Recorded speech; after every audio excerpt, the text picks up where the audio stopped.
because I wanted to put him down here, but basically, right. And was that example? Yeah. Are you speaking? This is the story of a man named Stanley. Stanley worked for a company in a big building where he was employee number 427. Employee number 427's job was simple.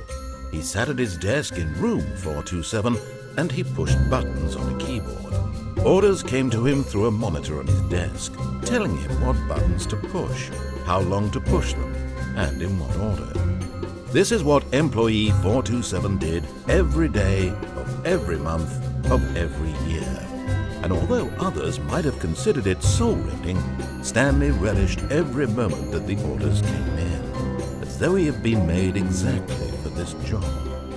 And Stanley was happy. And then one day, something very peculiar happened. Something that would forever change Stanley. Something he would never quite forget. He had been at his desk for nearly an hour when he realized that not one single order had arrived on the monitor for him to follow. No one had showed up to give him instructions, call a meeting, or even say hi. Never in all his years at the company had this happened, this complete isolation. Something was very clearly wrong. Shocked, frozen solid, Stanley found himself unable to move for the longest time. But as he came to his wits and regained his senses, he got up from his desk and stepped out of his office.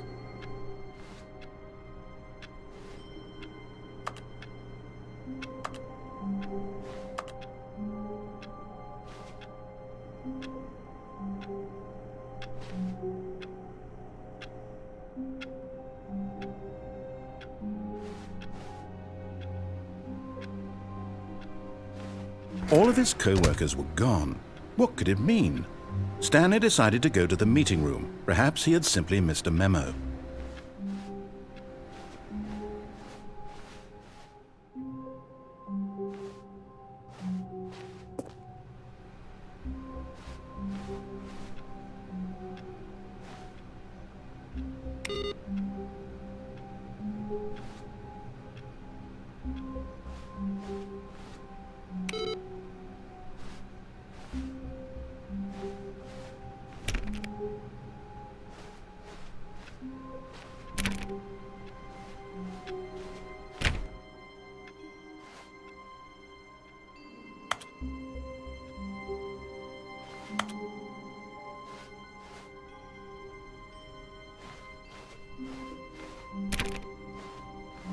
When Stanley came to a set of 2 open doors, he entered the door on his left.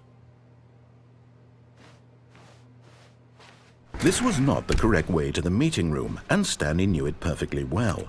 Perhaps he wanted to stop by the employee lounge first, just to admire it.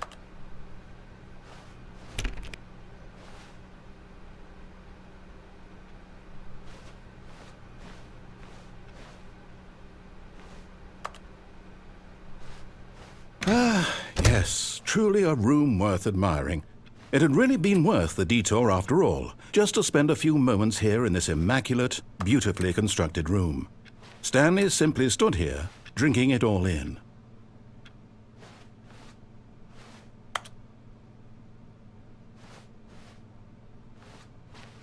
Yes, really, really worth it being here in the room. But eager to get back to business, Stanley took the first open door on his left.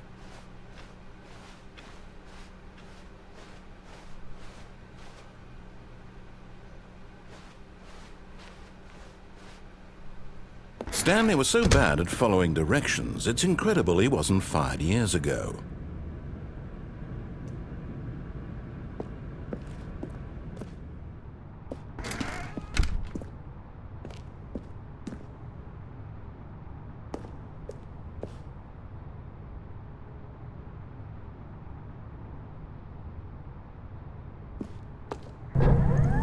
Look, Stanley, I think perhaps we've gotten off on the wrong foot here. I'm not your enemy, really, I'm not. I realize that investing your trust in someone else can be difficult, but the fact is that the story has been about nothing but you or... What? Really? I was in the middle of something. Do you have zero consideration for others? Are you that convinced that I want something bad to happen to you? Why, I don't know how to convince you of this, but I really do want to help you, to show you something beautiful. Look, let me prove it. Let me prove that I'm on your side. Give me a chance.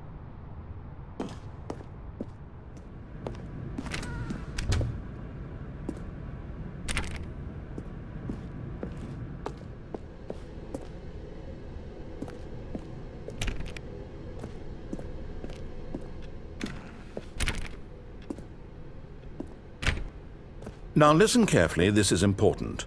Stanley walked through the red door. Aha, perhaps you misunderstood. Stanley walked through the red door. I still don't think we're communicating properly. Stanley walked through the red door. Oh, thank God you are willing to listen to me.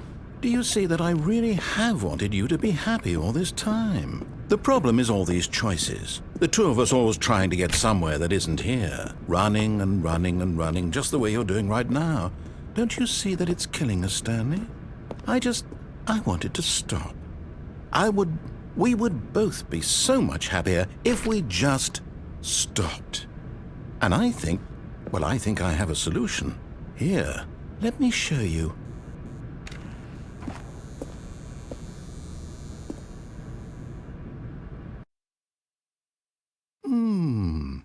What do we want? What are we looking for? Here. Yes. Oh, it's beautiful, isn't it? If we just stay right here, right in this moment with this place, Stanley, I think I feel happy. I actually feel happy.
No, wait. Where are you going?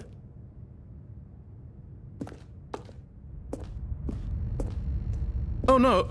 Stay away from those stairs. If you hurt yourself, if you die, the game will reset. We'll lose all of this. Please, no, Stanley, let me stay here. Don't take this from me. Please, Stanley, think about what you're doing.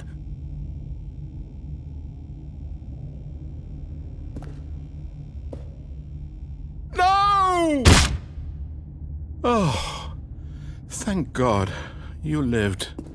You had me worried there for a moment. Now, can we please get back to the other room? No, what are you doing, Stanley? Please, I'm asking you not to take this away from me. I can't go back to what I was before. If you die, we'll both go back. Why are you doing this?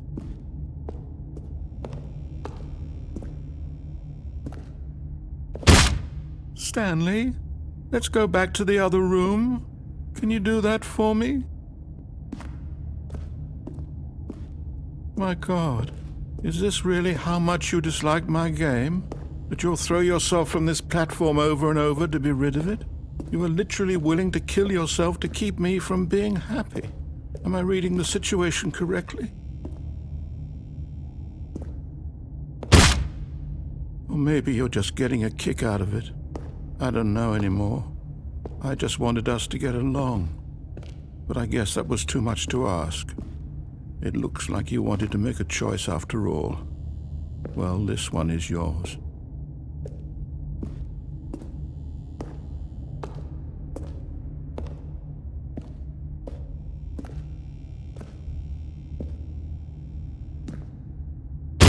Is it over? It's going to restart, isn't it? I'm going back.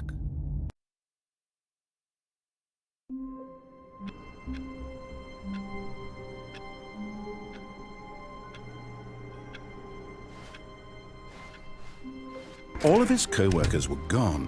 What could it mean? Stanley decided to go to the meeting room. Perhaps he had simply missed a memo.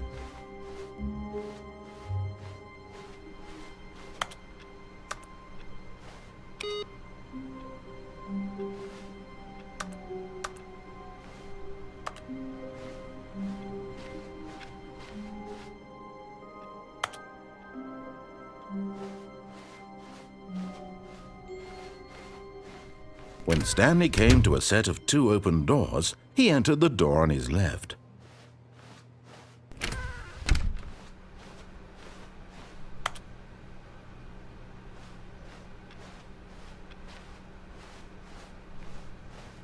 Yet there was not a single person here either. Feeling a wave of disbelief, Stanley decided to go up to his boss's office, hoping he might find an answer there.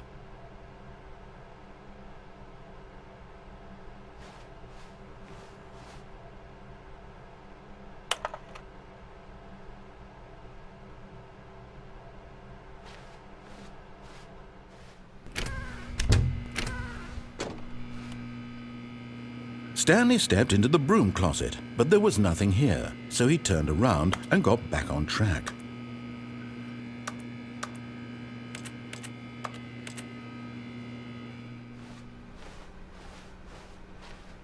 Coming to a staircase, Stanley walked upstairs to his boss's office.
Stepping into his manager's office, Stanley was once again stunned to discover not an indication of any human life.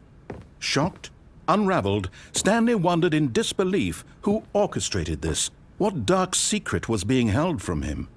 What he could not have known was that the keypad behind the boss's desk guarded the terrible truth that his boss had been keeping from him, and so the boss had assigned it an extra secret PIN number, 2845.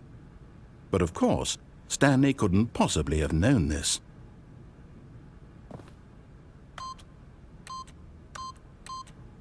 Yet incredibly, by simply pushing random buttons on the keypad, Stanley happened to input the correct code by sheer luck. Amazing. He stepped into the newly opened passageway.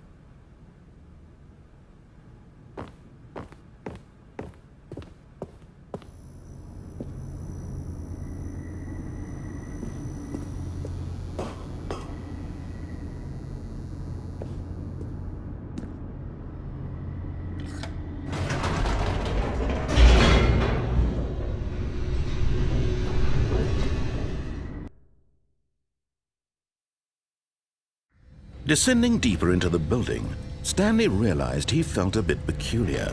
It was a stirring of emotion in his chest, as though he felt more free to think for himself, to question the nature of his job. Why did he feel this now, when for years it had never occurred to him? This question would not go unanswered for long.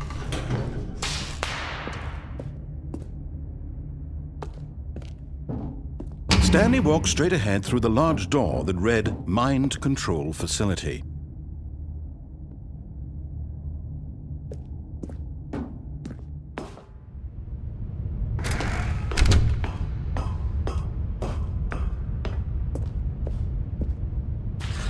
The lights rose on an enormous room packed with television screens.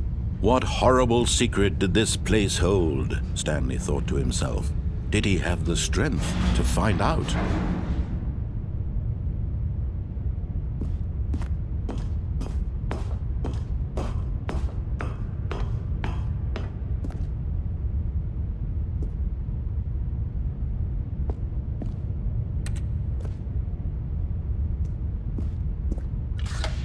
Now the monitors jumped to life, their true nature revealed. Each bore the number of an employee in the building, Stanley's co-workers. The lives of so many individuals reduced to images on a screen, and Stanley, one of them, eternally monitored in this place where freedom meant nothing.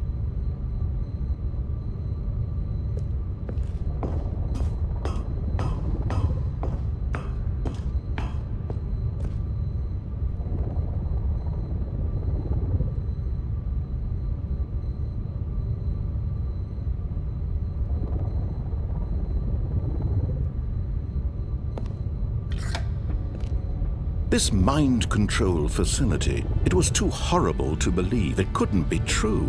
Had Stanley really been under someone's control all this time? Was this the only reason he was happy with his boring job? That his emotions had been manipulated to accept it blindly?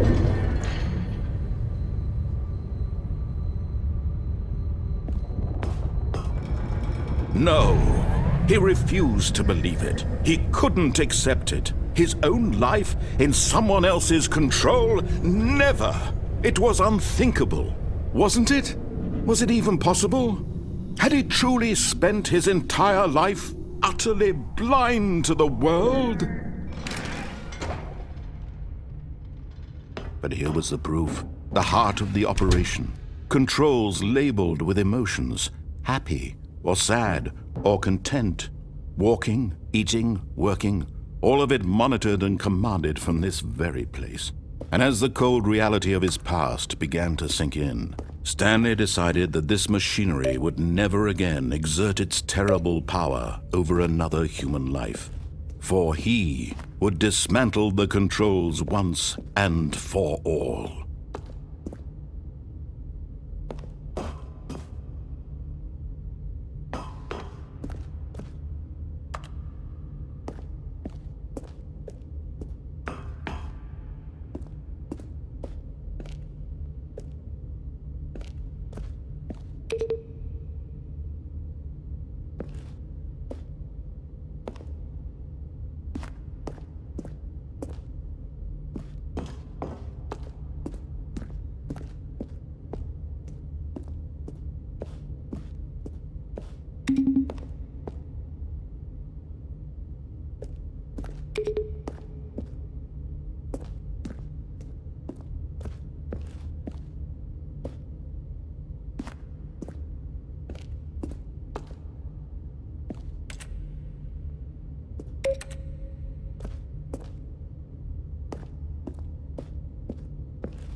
And when at last he found the source of the room's power, he knew it was his duty, his obligation, to put an end to this horrible place and to everything it stood for.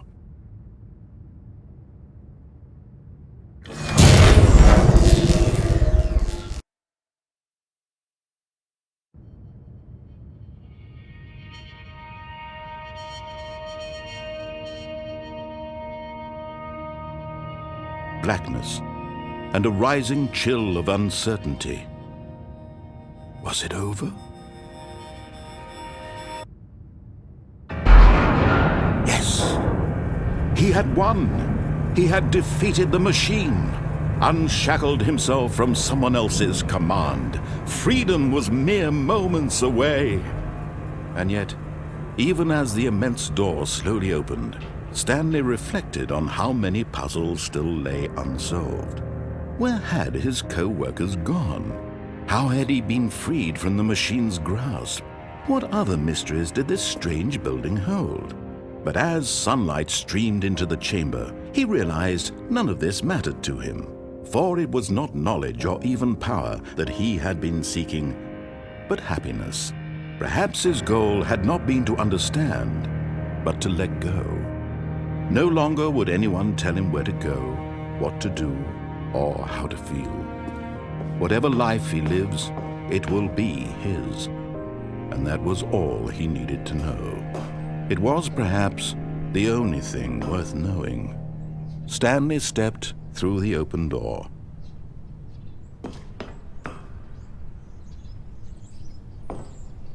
Stanley felt the cool breeze upon his skin, the feeling of liberation, the immense possibility of the new path before him. This was exactly the way, right now, that things were meant to happen. And Stanley was happy.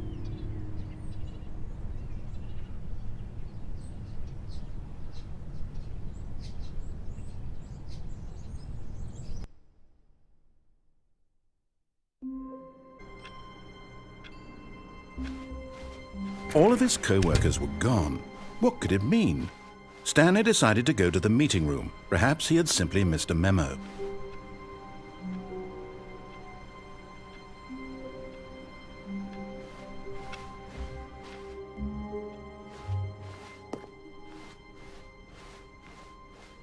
When Stanley came to a set of 2 open doors, he entered the door on his left.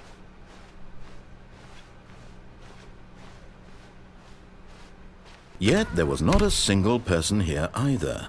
Feeling a wave of disbelief, Stanley decided to go up to his... Coming to a staircase, Stanley walked upstairs to his boss's office.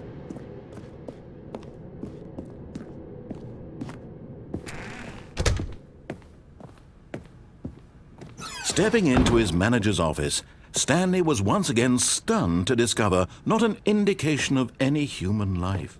What could it mean? Stanley wondered aloud to nobody.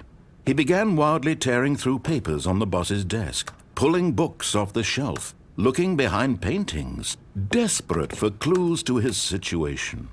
But his attention was caught by a keypad behind the boss's desk. What could its purpose be? In fact, this keypad guarded the terrible secret that lay buried below his feet. And so the boss had assigned it an extra secret PIN number, 2845. But of course, Stanley couldn't possibly have known this.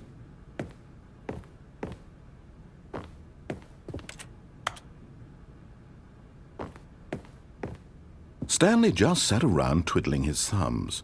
Trying to input anything on the device was useless, since he could never possibly know that the combination was 2845. Yet incredibly, by simply pushing random buttons on the keypad, Stanley happened to input the correct code by sheer luck. Amazing! He stepped into the newly opened passageway.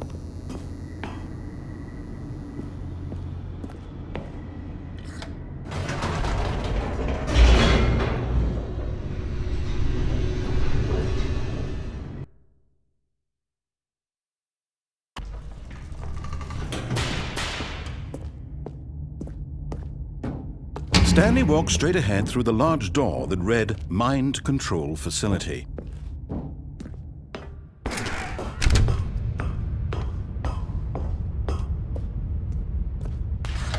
The lights rose on an enormous room packed with television screens. What horrible secret did this place hold? Stanley thought to himself. Did he have the strength to find out?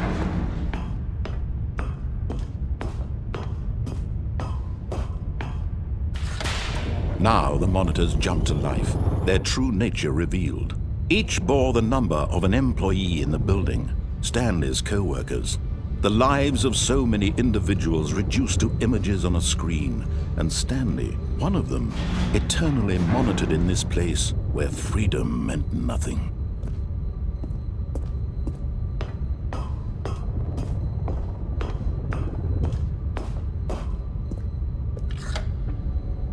This mind control facility, it was too horrible to believe. It couldn't be true. Had Stanley really been under someone's control all this time? Was this the only reason he was happy with his boring job? That his emotions had been manipulated to accept it blindly? No, he refused to believe it. He couldn't accept it. His own life in someone else's control? Never! It was unthinkable. Wasn't it? Was it even possible? Had he truly spent his entire life utterly blind to the world? But here was the proof, the heart of the operation. Controls labeled with emotions, happy or sad or content, walking, eating, working, all of it monitored and commanded from this very place. And as the cold reality of his past began to sink in, Stanley decided that this machinery would... Oh, Stanley, you didn't just activate the controls, did you? After they kept you enslaved all these years, you go and you try to take control of the machine for yourself. Is that what you wanted? Control? Oh, Stanley, I applaud your effort, I really do. But you need to understand, there's only so much that machine can do. You were supposed to let it go, turn the controls off, and leave.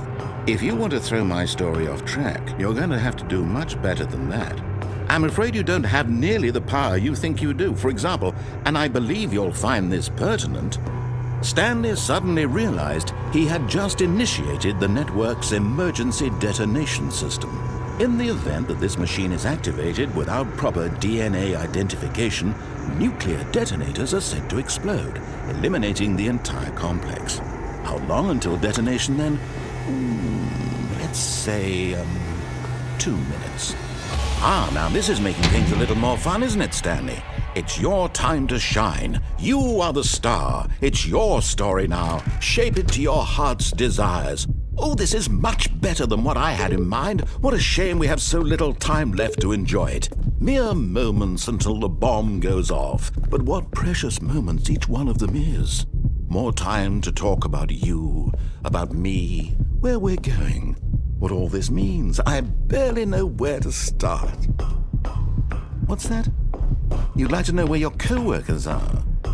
A moment of solace before you're obliterated? All right, I'm in a good mood. You're gonna die anyway. I'll tell you exactly what happened to them. I erased them. I turned off the machine. I set you free. Of course, that was merely in this instance of the story. Sometimes when I tell it, I simply let you sit there in your office forever, pushing buttons endlessly and then dying alone. Other times, I let the office sink into the ground, swallowing everyone inside, or I let it burn to a crisp. I have to say this, though, this version of events has been rather amusing. Watching you try to make sense of everything and take back the control wrested away from you, it's quite rich. I almost hate to see it go. But I'm sure whatever I come up with on the next go-around will be even better. My goodness, only 34 seconds left. But I'm enjoying this so much. You know what? To hell with it. I'm going to put some extra time on the clock. Why not?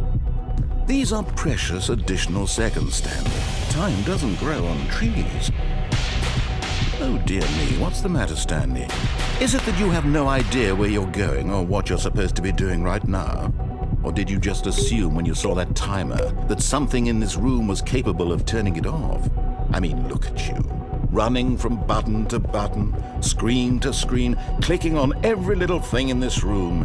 These numbered buttons, no, these colored ones, or maybe this big red button, or this door. Everything, anything, something here will save me. Why would you think that, Stanley? That this video game can be beaten? Won? Solved? Do you have any idea what your purpose in this place is? Stanley, you're in for quite a disappointment. But here's a spoiler for you. That timer isn't a catalyst to keep the action moving along. It's just seconds ticking away to your death. You're only still playing instead of watching a cutscene because I want to watch you for every moment that you're powerless, to see you made humble. This is not a challenge, it's a tragedy. You wanted to control this world, that's fine. But I'm going to destroy it first, so you can't. Take a look at the clock, Stanley. That's 30 seconds you have left to struggle. 30 seconds until a big boom and then nothing. No ending here, just you being blown to pieces. Will you cling desperately to your frail life, or will you let it go peacefully? Another choice. Make it count, or don't. It's all the same to me, all a part of the joke. And believe me, I will be laughing at every second of your inevitable life from the moment we fade in until the moment I say, happily ever after.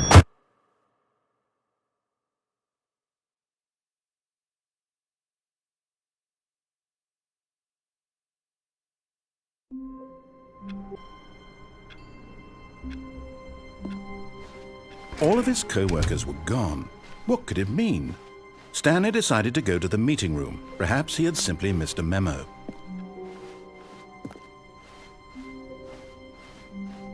When Stanley came to a set of 2 open doors, he entered the door on his left.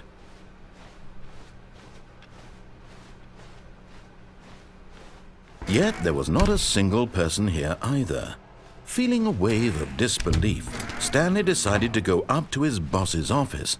Coming to a staircase, Stanley walked upstairs to his boss's office.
The moment he entered his manager's office, Stanley froze in his tracks.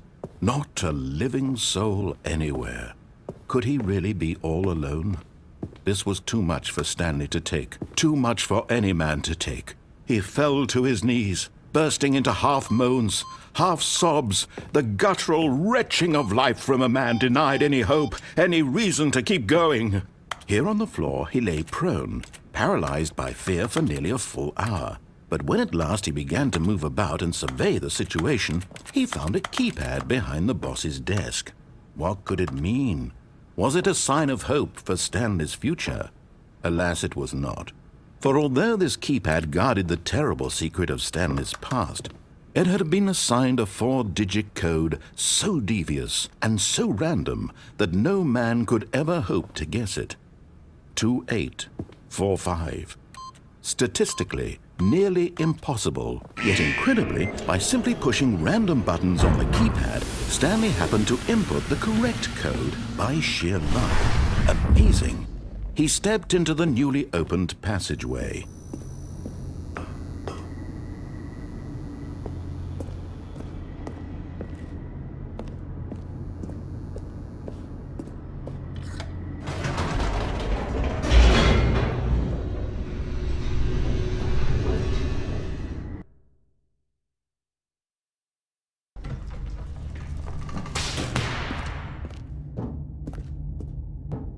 Stanley walked straight ahead through the large door that read Mind Control Facility. Although this passageway had the word Escape written on it, the truth was that at the end of this hall, Stanley would meet his violent death. The door behind him was not shut. Stanley still had every opportunity to turn around and get back on track. At this point, Stanley was making a conscious, concerted effort to walk forward and willingly confront his death.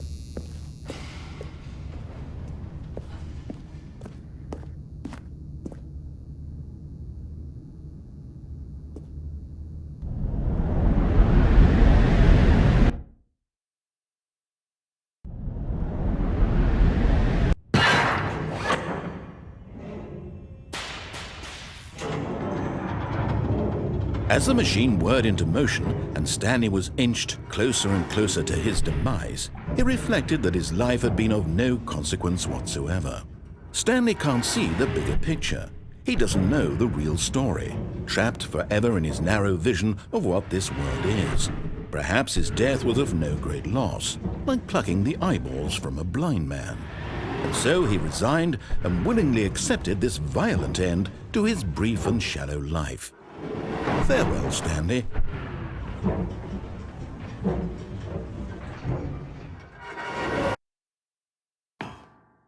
"Farewell, Stanley," cried the narrator, as Stanley was led helplessly into the enormous metal jaws. In a single visceral instant, Stanley was obliterated as the machine crushed every bone in his body, killing him instantly.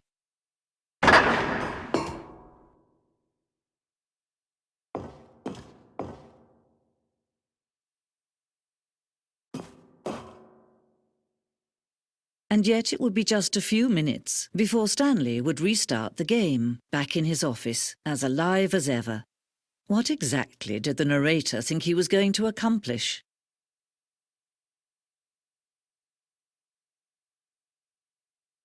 When every path you can walk has been created for you long in advance, death becomes meaningless, making life the same. Do you see now? Do you see that Stanley was already dead from the moment he hit start?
perfect example of poor level design. Textbook mistake.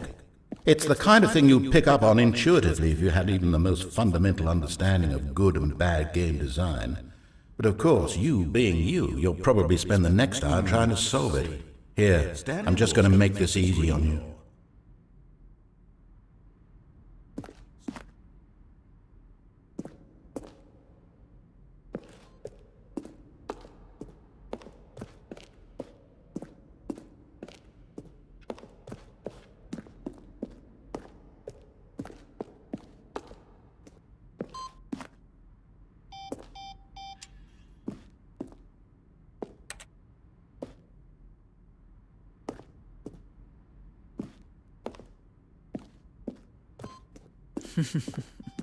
Oh, look at these two. How they wish to destroy one another. How they wish to control one another. How they both wish to be free.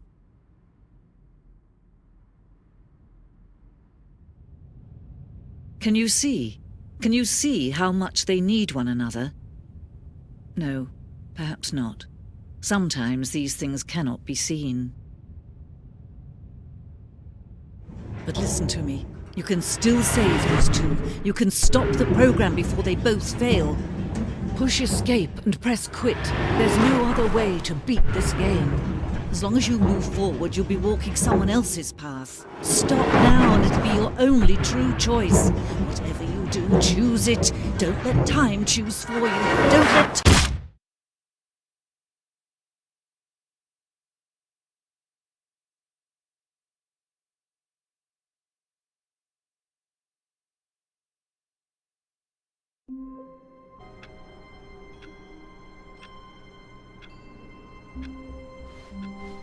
Just a step through this door, Stanley thought to himself, that's all I need.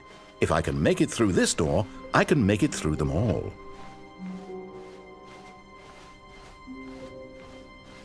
When Stanley came to a set of 2 open doors, this was not the correct way to the meeting room, and Stanley knew it perfectly well. Perhaps he wanted to stop by the employee lounge first, just to admire it. Standing now in this incredible room, Stanley for the first, but eager to get back to business, Stanley took the first open door on his left.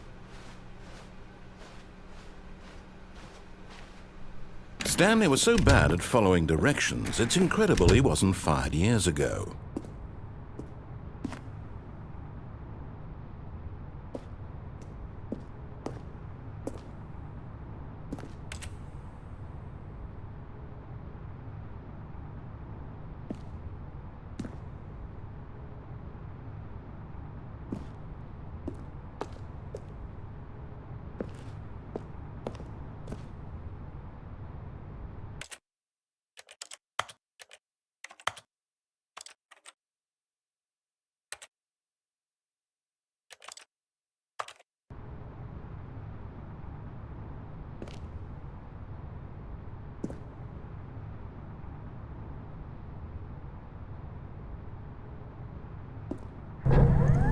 Look, Stanley, I think perhaps we've gotten off on the wrong foot here.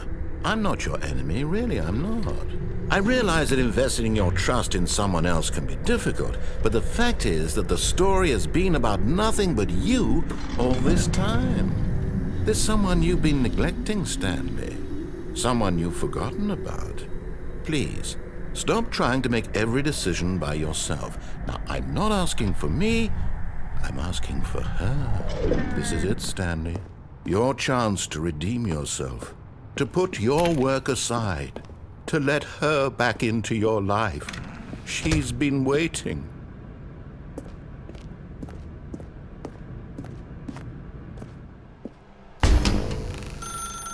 That's her, Stanley.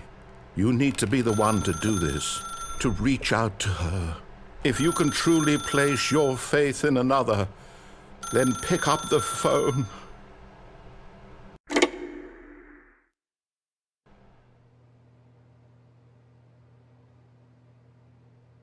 Oh, Stanley, is that you?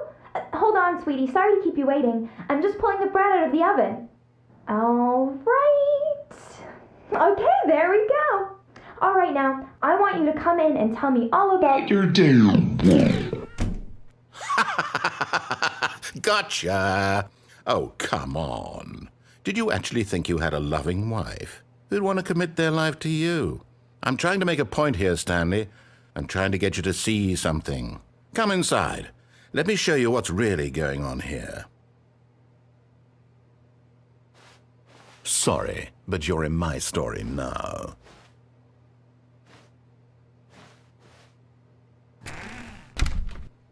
This is a very sad story about the death of a man named Stanley. Stanley is quite a boring fellow. He has a job that demands nothing of him, and every button that he pushes is a reminder of the inconsequential nature of his existence. Look at him there, pushing buttons, doing exactly what he's told to do. Now he's pushing a button. Now he's eating lunch. Now he's going home. Now he's coming back to work. One might even feel sorry for him, except that he's chosen this life. But in his mind, in his mind he can go on fantastic adventures. From behind his desk, Stanley dreamed of wild expeditions into the unknown, fantastic discoveries of new lands. It was wonderful, and each day that he returned to work was a reminder that none of it would ever happen to him. And so he began to fantasize about his own job. First, he imagined that one day while at work, he stepped up from his desk to realize that all of his co-workers, his boss, everyone in the building had suddenly vanished off the face of the earth. The thought excited him terribly. So he went further. He imagined that he came to 2 open doors and that he could go through either. At last, choice. It barely even mattered what lay behind each door. The mere thought that his decisions would mean something was almost too wonderful to behold.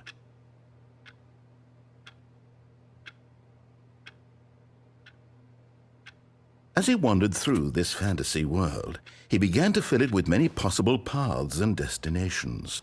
Down one path lay an enormous round room with monitors and mind controls.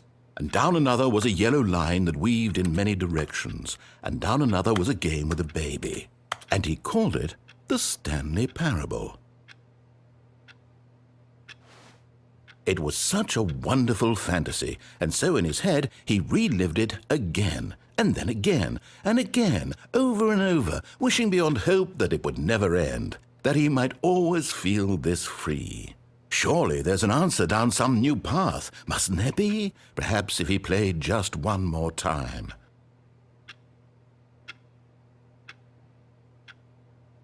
But there is no answer. How could there possibly be? In reality, all he's doing is pushing the same buttons he always has. Nothing has changed. The longer he spends here, the more invested he gets, the more he forgets which life is the real one. And I'm trying to tell him this, that in this world he can never be anything but an observer, that as long as he remains here, he's slowly killing himself. But he won't listen to me. He won't stop. Here, watch this. Stanley, the next time the screen asks you to push a button, do not do it.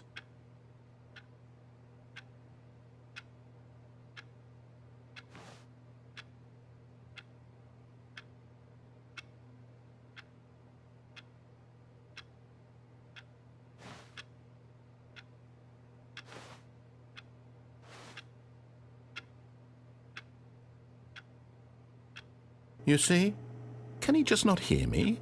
How can I tell him in a way that he'll understand that every second he remains here, he's electing to kill himself? How can I get him to see what I see? How can I make him look at himself?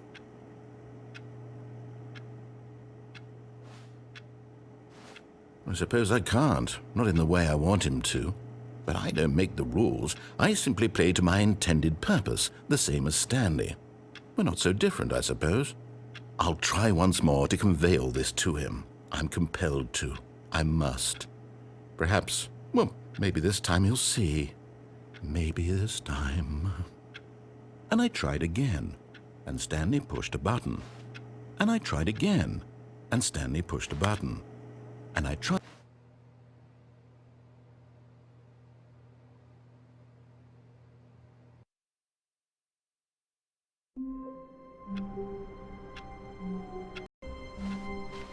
All of his co-workers were gone. What could it mean? Stanley decided to go to the meeting room. Perhaps he had simply missed a memo. Oh, new content? What does that mean, new content?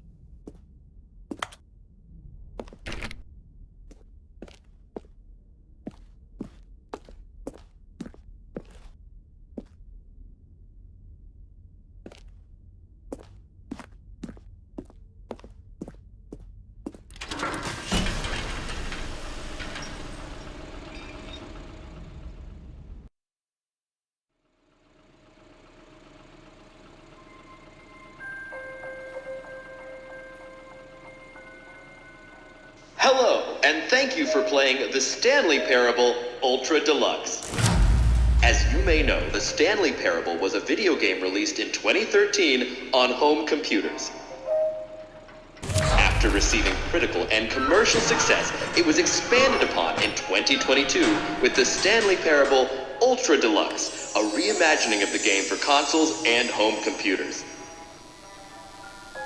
The Stanley Parable Ultra Deluxe features exciting new content that broadens and expands the world of the Stanley Parable, delighting audiences the world over. Please, step inside and see what thrilling new adventures await in the Stanley Parable Ultra Deluxe. Oh, well, this sounds delightful. I'm very excited to see the thrilling new Ultra Deluxe content. Okay, so far it's an elevator. Nothing special yet, but I'm sure it's just the beginning of a mesmerizing adventure.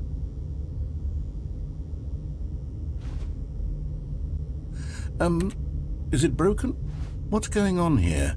Should we be moving somewhere or... Oh, there we go. All right, finally, at long last, it's on to the new content. I've never been more ready. Let's do it.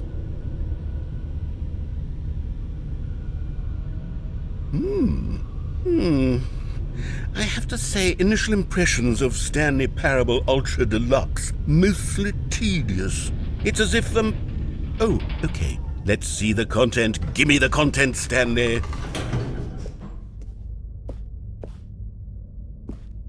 All right, let's see. It's the jump circle?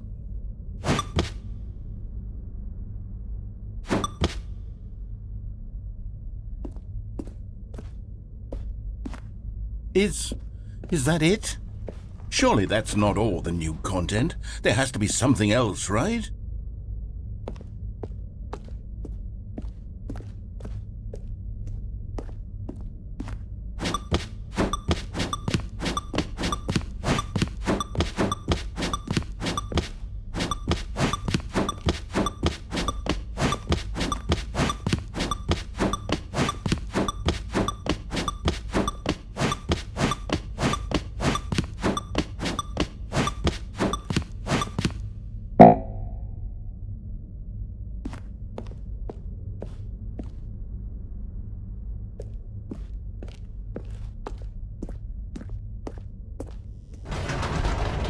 Goodness, another elevator. Stanley, I have to say, initial impressions of this game are not positive. It's just elevators and jumping. Is this what passes for exciting new content? If this is new content, then I could just read you the whole dictionary. There's 20 hours of new content right there. Hell, I could count to 30 trillion. You could put that on the box. The Stanley Parable Ultra Deluxe, now with over 1,000 hours of new content. And oh, wait. There's more. Very good. Yes. I knew there had to be something else. Let's see it. I'm ready for whatever it is.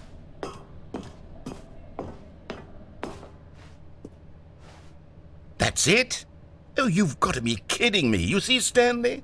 This is what happens when greedy video game developers with no respect for their fan base rush a cheap expansion to market for no reason other than to make an easy dollar. And don't get me started on the level of craftsmanship that's gone into it. In fact, I'm looking right now at the game's achievements, and it's hard to believe one of them actually says, "Test achievement, please ignore." What quality assurance department signed off on this?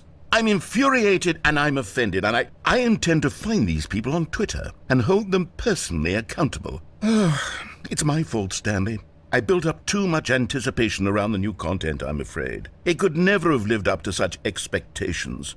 If you're still with me, why don't we just reset the game, and we'll try to get back to what the Stanley Parable is really about. No frills, no gimmicks. Just you and me having a great time together like always. What do you say, friend?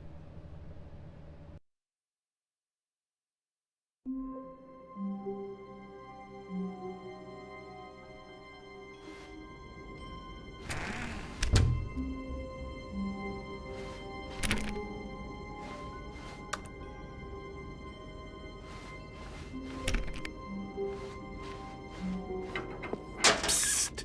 Stanley! Come over here! In the vent! I want to show you something!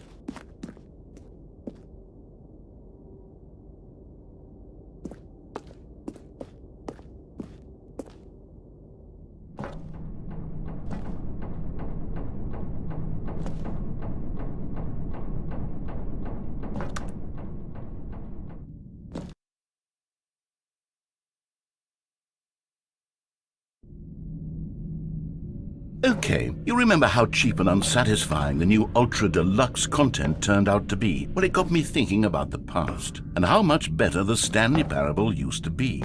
So I made something special and tucked it away here where the game's developers won't find it. Just our little secret. Take a look. I call it the Memory Zone. It's where I've been storing all my favorite memories so I can relive the peak experiences of my life whenever I want. Experiences like the launch of the Stanley Parable on PC.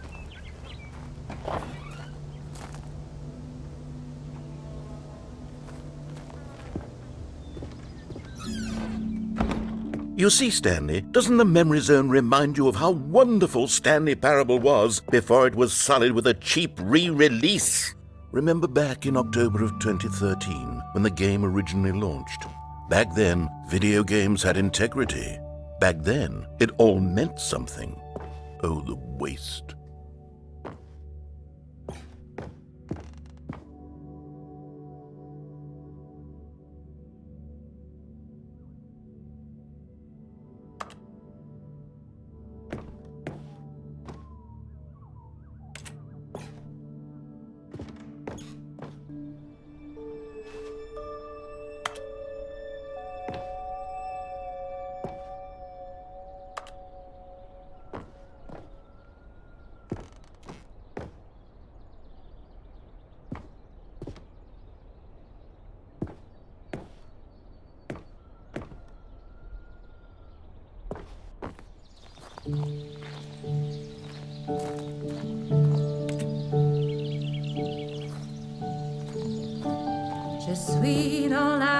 And over here is where I keep reviews of the Stanley Parable. Like this stunning triumph of games journalism, 10 out of 10 from Destructoid.com. James Stephanie Sterling writes, and I quote, "Where so many games that aspire to be more than games end up less than any form of art, Stanley Parable strives and then succeeds to be every game ever created." Did you hear that, Stanley? Every game ever created. That's how grand and all-encompassing the original Stanley Parable was. It was literally every game ever created. It was Skyrim, it was Persona 3, it was all of them, and now it's nothing. It's no games at all. It isn't even the Stanley Parable anymore. It's just a husk now. A lifeless husk with an hour of new elevator content.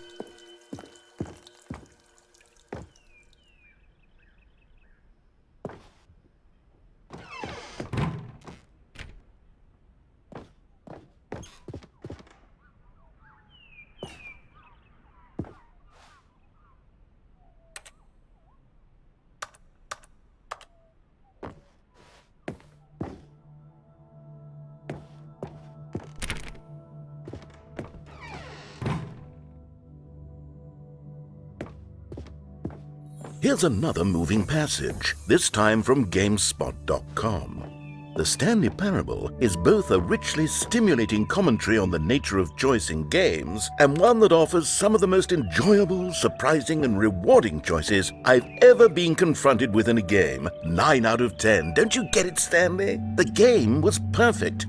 It didn't need anything else. It didn't need new content. It just needed to be left alone, to spend the rest of time collecting dust in the hallowed hall of beloved video game memories.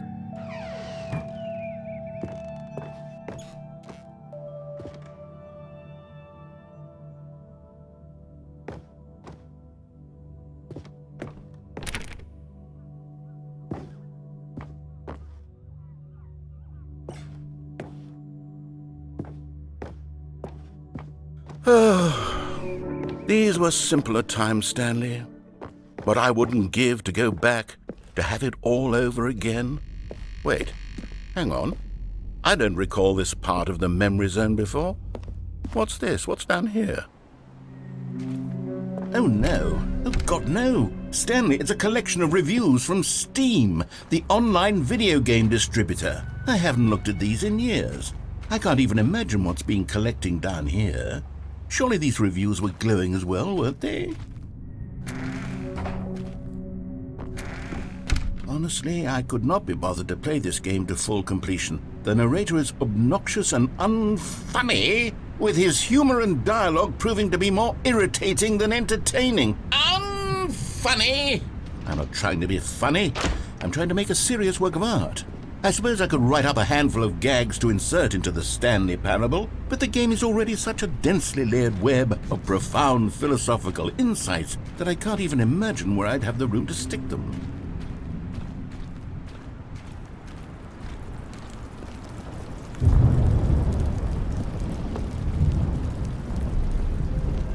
Okay, let's see what this one says. While the idea for the game is good, for someone who prefers non-linear games, this preachiness gets annoying fast. Preachy? Stanley, I'm not preachy, am I? You can tell me if I'm preachy. Honestly, you can. Oh, goodness. This is actually quite shocking for me. To be honest, I had always thought of the game's dialogue as being rather terse to begin with. You can't know how much fluff I cut from the game to get it to feel as light and airy as it... Well, I always thought it did. But maybe it wasn't. Oh dear, what an awful memory to have to hold on to. These black marks on my otherwise unimpeachable track record. I feel like a failure, like I let these people down. Perhaps the Stanley Parable isn't quite as sterling as I always remembered. What's this one got to say? You constantly have to stop doing anything so the narrator can catch up with his long-winded explanations of what's happening. I wish there was a skip button. A skip button? Well, yes. Yes, I think we can do that. If I'm truly too preachy, then maybe letting you skip ahead for just a moment, surely it couldn't hurt. Not if it means we can strike these negative reviews from the record. Only positive reviews of the Stanley Parable. That's my motto today, and it's always been my motto. I'd do anything for the customer, Stanley. Yes, a skip button we shall have. And here it is. Go ahead and give it a shot. I'll pop you forward in time. Oh, you're back, you see. You were only frozen in time for a few minutes, but it was plenty of time for me to deliver a long, rambling monologue full of unnecessary verbal flourishes and lengthy rumination. Well there, sport. You really did catch me rambling on a bit, didn't you? But that's the power of the button. The minute I start to go off on a thoughtless display of self-absorption, it's right at your fingertips to go poof! Okay, welcome back, Stanley. Now, I should say that the amount of time the button has been skipping through is becoming longer and longer. That last one was, well, I want to say maybe 30, 45 minutes? It's not unendurable by any means, but... Stanley, please don't push the button again. It's been 12 hours. You've just been frozen there. I don't know why the skips are getting longer, but they're really truly... Oh, Stanley, you're back. You're back! Oh my goodness, I have someone to talk to again. Stanley, I think it's been a week. Or 2 weeks? I've been sitting here all that time, just sitting. Oh, hello, it's you. You're here again. Welcome. I have had time to think about you and about us and about everything we've been through. I've had so much time. I stopped keeping track after a year. Have you ever...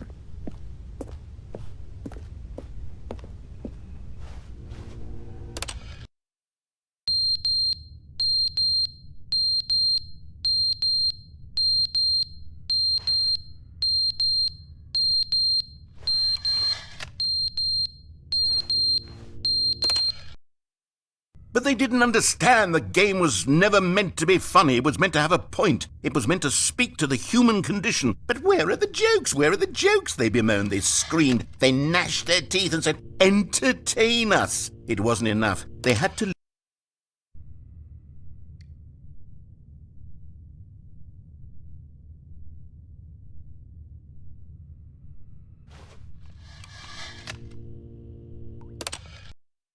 The end is never the end, is never the end, is never the end, is never the end, is never the end, is never the end, is never the end, is never the end, is never the end, is never the end.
All of his co-workers were gone. What could it mean? Stanley decided to go to the meeting room. Perhaps he had simply missed a memo.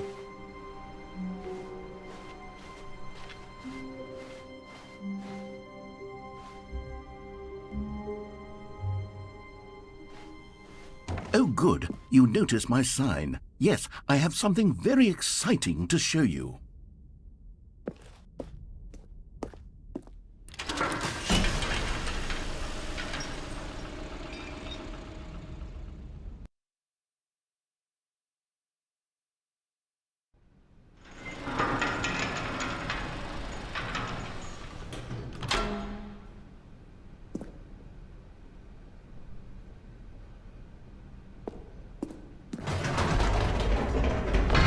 You see, Stanley, I've been reflecting on the Stanley Parable and about how roundly disappointing this ultra deluxe version has turned out to be. The original Stanley Parable was a landmark, and any new content for it should live up to that legacy. So forget this ultra deluxe nonsense. I say we take it one step even further. Which is why I'm very proud to announce for the first time ever, the Stanley Parable 2.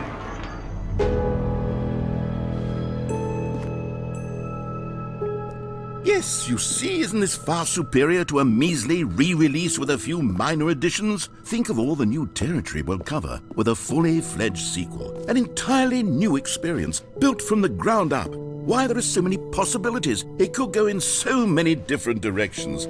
This is what fans have truly been asking for.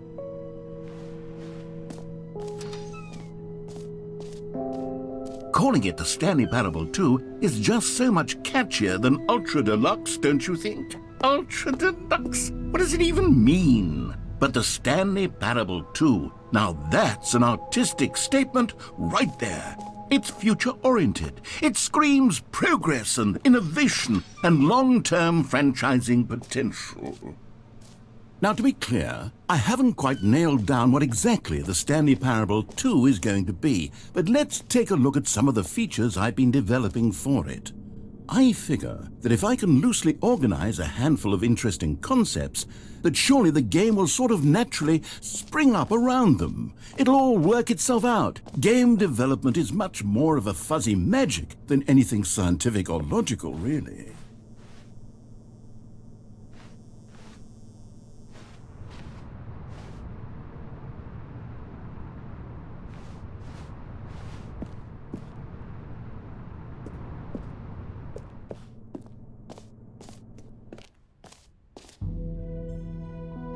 Here we are. Go on, try out some of the new features.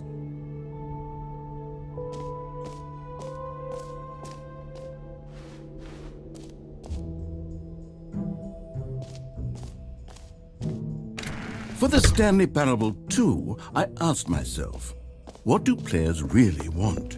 And of course, the first and most obvious answer is that they want to be individually recognized and validated as people. So with that in mind, my first addition to the game is this button which speaks the name of the person playing the game. Isn't that wonderful? Jim.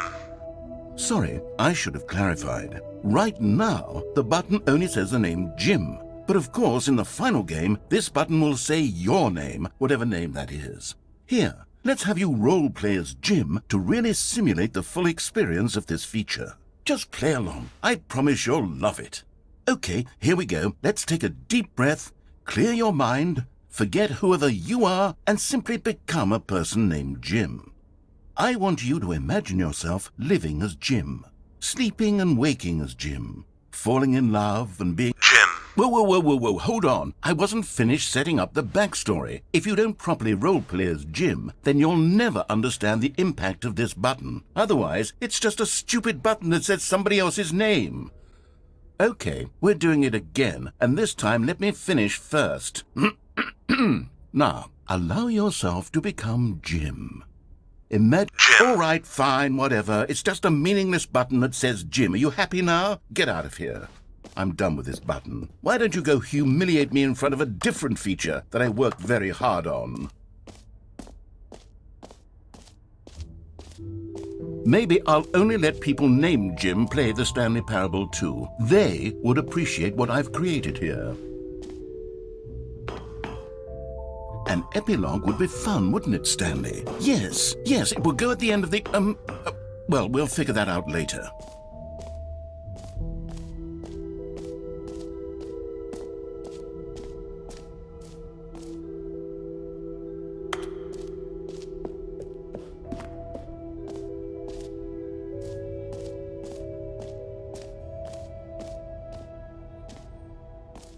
Okay, I'll be honest, I haven't yet decided on this one.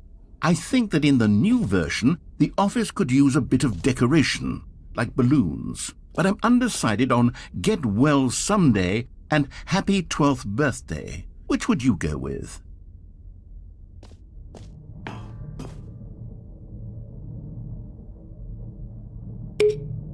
You know, sometimes when you solicit another person's opinion, it makes you realize that you knew which one you actually really wanted all along. Happy 12th birthday, step-niece, it is. Or actually, maybe I should have gone with... No, I've made my decision, we're moving on.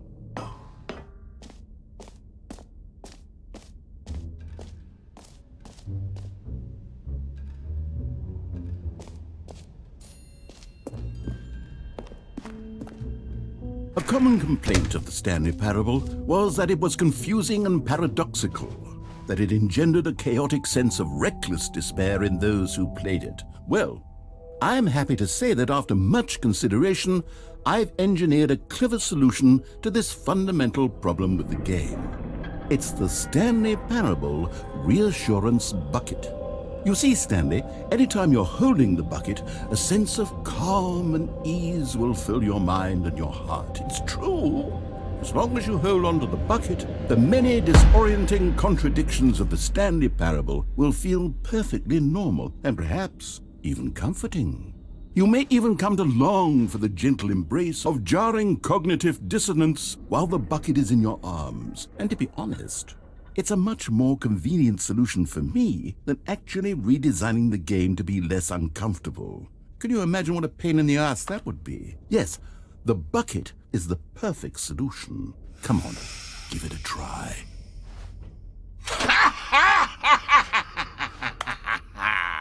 Can you feel it? The glow of comfort, even in the face of crushing despair, must already be sweeping through your body. And in fact, can I say that I do believe the bucket lends you an air of charisma as well? I think that just holding it has made you the slightest bit more attractive as a person. The benefits of the bucket seem to go on and on, don't they? All this and more await you in the Stanley Parable too.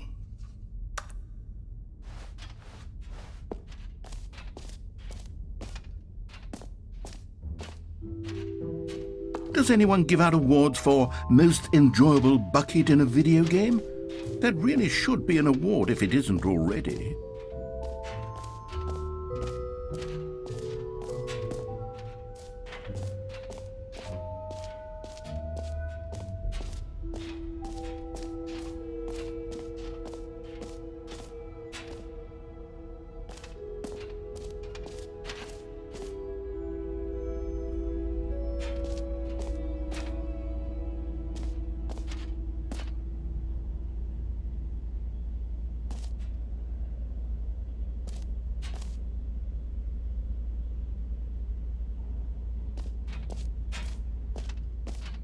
Stanley, here's an idea that I'm truly fond of. It's never been done before in a video game. This is, in fact, a hole that you can fall down forever. That's right. Infinite falling. You can fall until the end of time, if you like. A stunning leap forward for video games as a medium.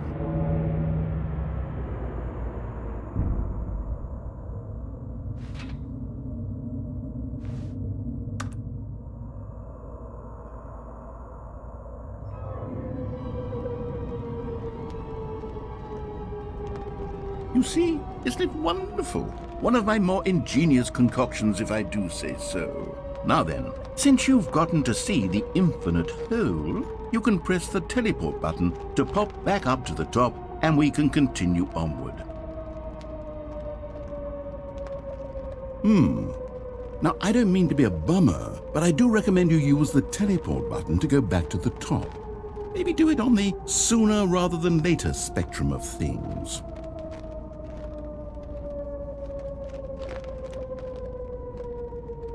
Okay, Stanley, I don't know quite how to say this tactfully, but it's possible that I slightly exaggerated the infinite nature of the hole. Is it a very, very deep hole? To be certain it is. It's an extremely deep hole. I don't want anyone to say that it isn't an astonishingly deep hole. It is. Is it infinite? Well, that sort of depends on your definition of infinity. From one perspective, the infinite is merely philosophical in nature. It's more of a... Okay, well, good for you. You found the bottom of the hole. You found me out, Stanley. I'm a liar and a cheat, and you're so clever. Look, I think the issue here is just that you're unusually fascinated by falling. What normal person actually wants to fall infinitely? I figured the hole was as deep as anyone would actually need. Don't you put this on me. Maybe you're the problem.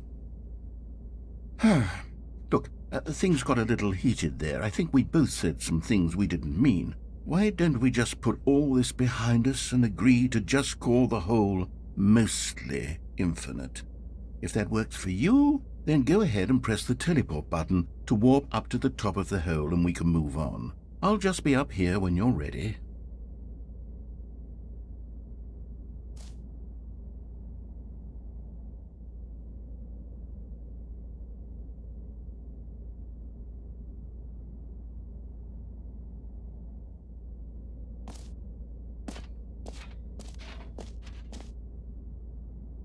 Great. Now, I'm very excited to show you even more of my ideas for the sequel.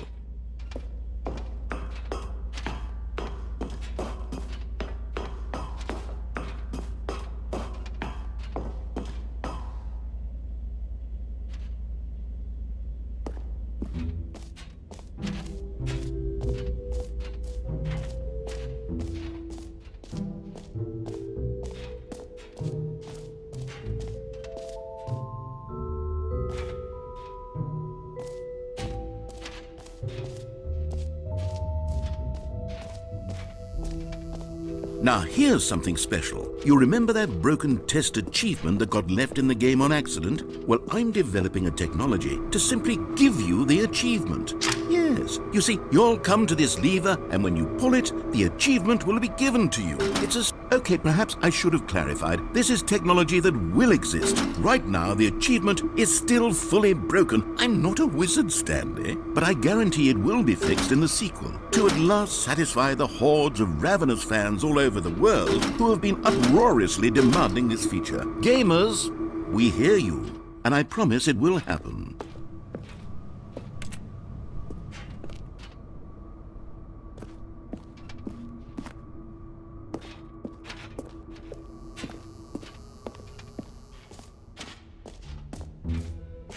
What else? What other exhibits haven't we seen yet?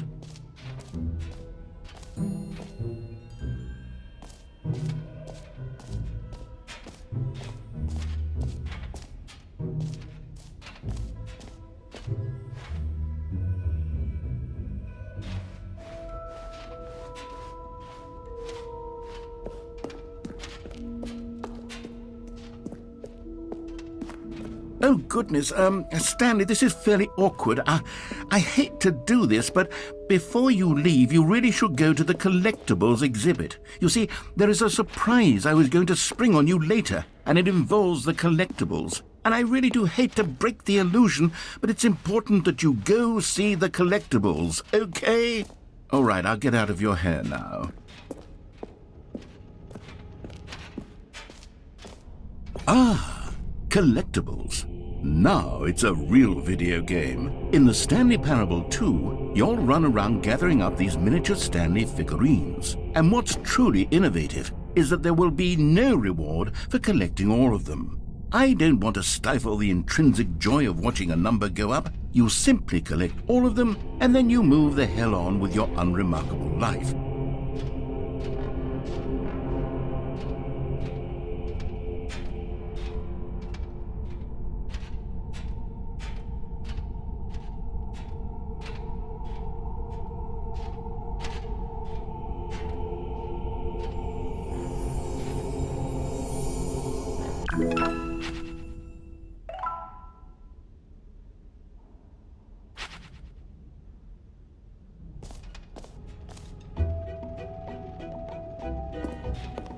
God, it really is the worst when you collect everything in a video game and then they give you a big fancy reward for it. Absolutely tragic.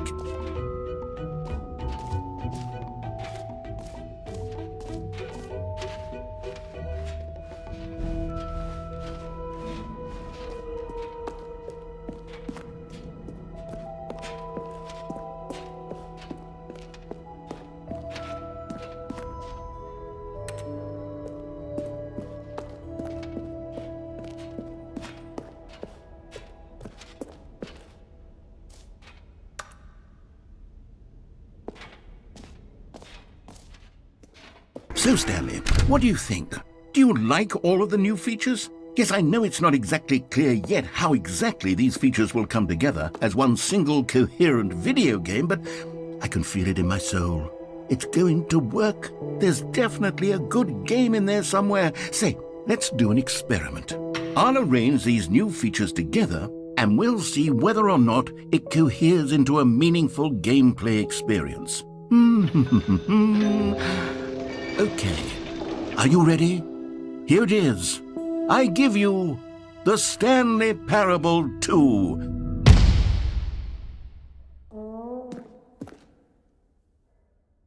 I mean, there's potential here, right? It's sort of... Okay, never mind. Hold on, let me do a different arrangement. Okay, yes, this is much better. I feel good about this. Here we go. Version 2. Who am I kidding, Stanley? This isn't a coherent video game at all. It's a lot of gags. And I do very much enjoy creating gags, but they don't add up to anything. I wanted more than anything to create a sequel that would capture all the magic of the first game. I wanted fans to love it. No matter how good these gags are, they won't stand on their own. They would need the structure and the gameplay of the original. Wait, maybe that's it. I can take the original Stanley Parable and simply, well, insert a few of my new features into it. Tastefully, of course. With respect. With care for the vision and integrity of the original game. Would it possibly work? I suppose it could. But it would need a really, really tremendous title screen. A title screen that says with bold and uncompromising conviction, "This is the Stanley Parable 2." Let me see if I can whip something up. All right, perfect. Go ahead. Take a look.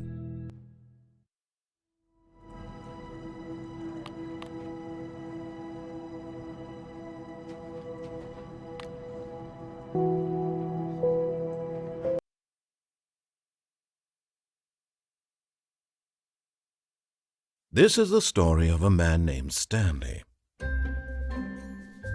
Stanley worked for a company in a big building where he was employee number 427. Employee number 427's job was simple. He sat at his desk in room 427 and he pushed buttons on a keyboard. Orders came to him through a monitor on his desk, telling him what buttons to push, how long to push them, and in what order.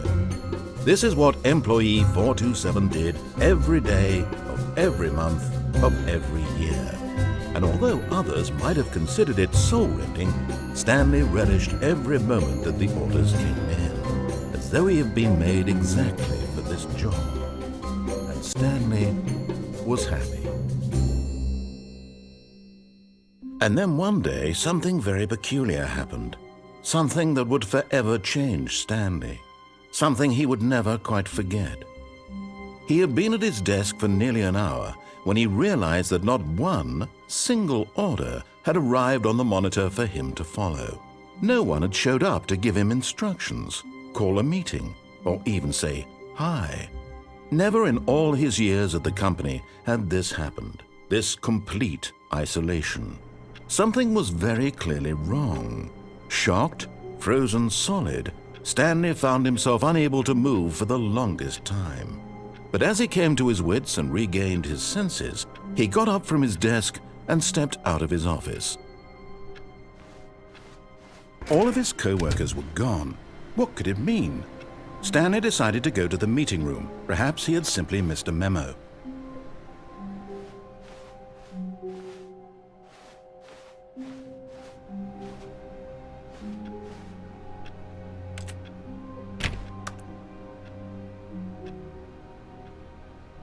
Stanley picked up the bucket.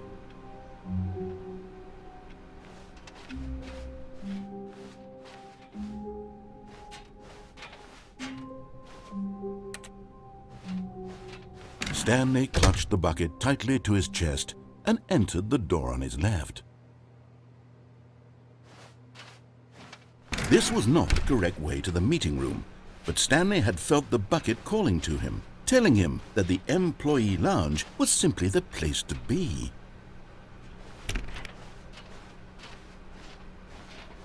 And here it was. Had the bucket turned out to be correct? Was this better than the meeting room? Yes, No, never mind. The bucket was wrong. Stanley took the door on his left to go back to the meeting room.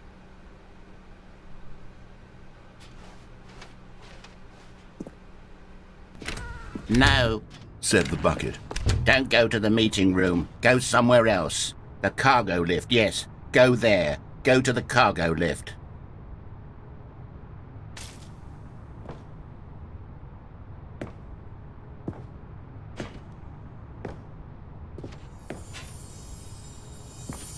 You found one of them. One of the miniature Stanley figurines. Remember, no reward for collecting all of these, only the intrinsic pleasure of a job well done. You can't buy that sort of happiness, Stanley. God knows I've tried. So, I implore you to savor each and every moment you come across one of these beautiful figurines.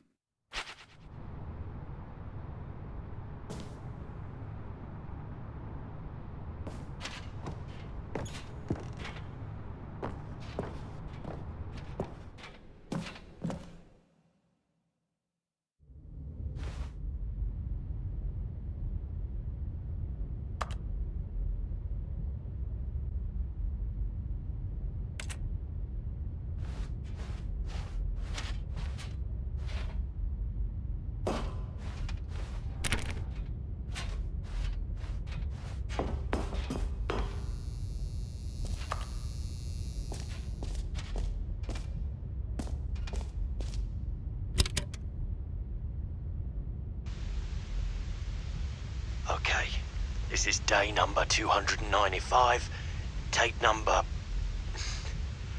I don't even know. I've lost track. Nothing feels real anymore. The longer I study this bucket, the less sense anything makes. The sheer euphoria I feel every time I pick it up. No matter how many times I've done it, it's always the same feeling. And the emptiness in my chest when I set it down, it doesn't make sense. There's no explanation for it. I still haven't figured out why I see the world so differently when this bucket is in my arms. Why everything feels so... What do I do with this treasure?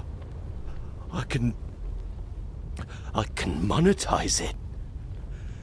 Yes. It's unthinkable the amounts of money people will pay for even just an hour with the bucket. This is my golden ticket. But I have to be careful, because as soon as this gets out, there's going to be a target on my back. Even now, I don't know who might be trying to get... What's that? Who's there?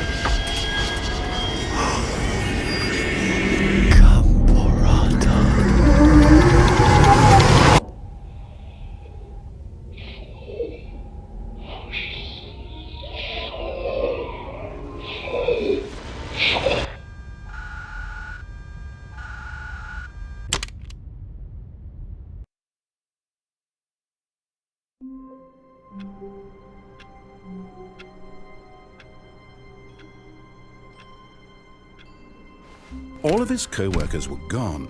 What could it mean? Stanley decided to go to the meeting room. Perhaps Stanley lifted the bucket into his arms, and a wave of comfort rushed over him.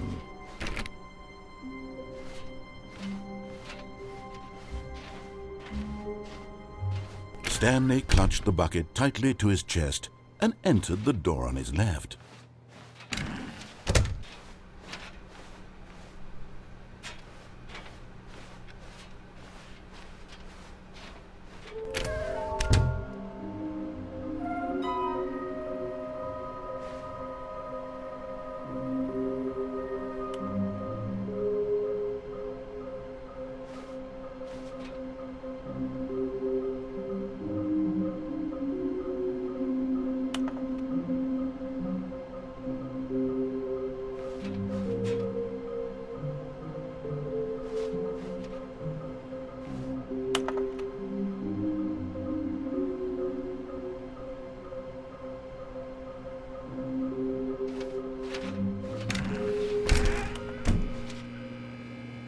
Oh, Stanley, can you feel it? The broom closet. It wants the bucket. You can feel that, can't you? The aura of jealousy? It's as clear as day. This broom closet believes it deserves the bucket. I can really feel it now. It's a bucket. It belongs in a broom closet. That's what the broom closet is trying to say here. It's supposed to go with the other cleaning supplies. Good for you, Stanley. Don't give in. Don't hand over the bucket. I know how hard it must be, given the pressure that the broom closet is putting on your shoulders right now, but you have to be strong. This is your bucket. This is your companion and lifelong friend. You can't hand it over. Oh, no. We're getting into name-calling now, it seems. Is this how low the broom closet has sunk, that it has to resort to this stream of petty insults simply in order to get you to hand over the bucket? Stanley. Coming to a staircase, Stanley and the bucket walked upstairs to the boss's office.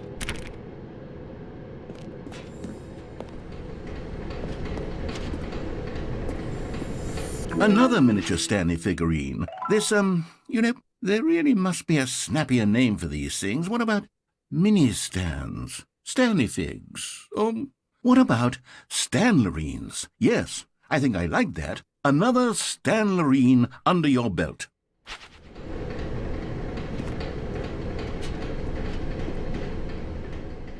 But Stanley just couldn't do it.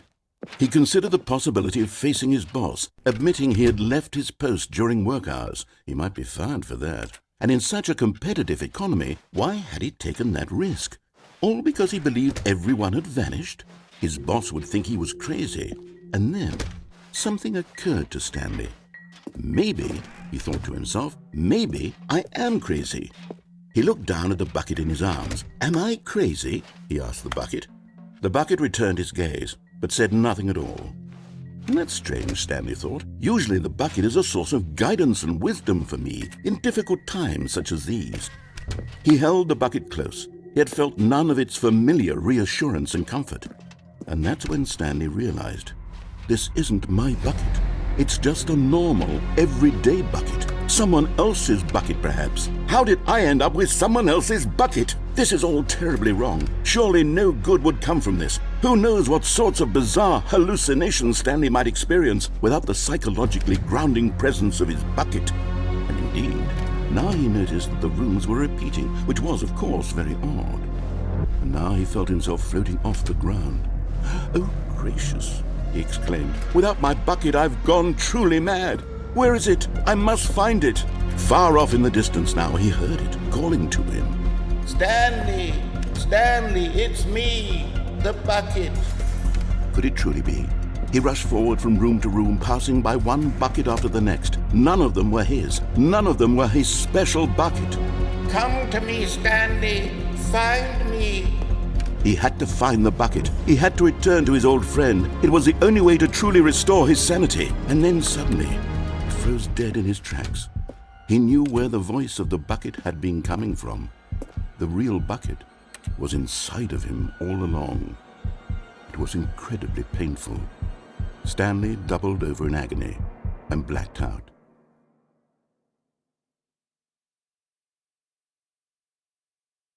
This is the story of a woman named Mariella.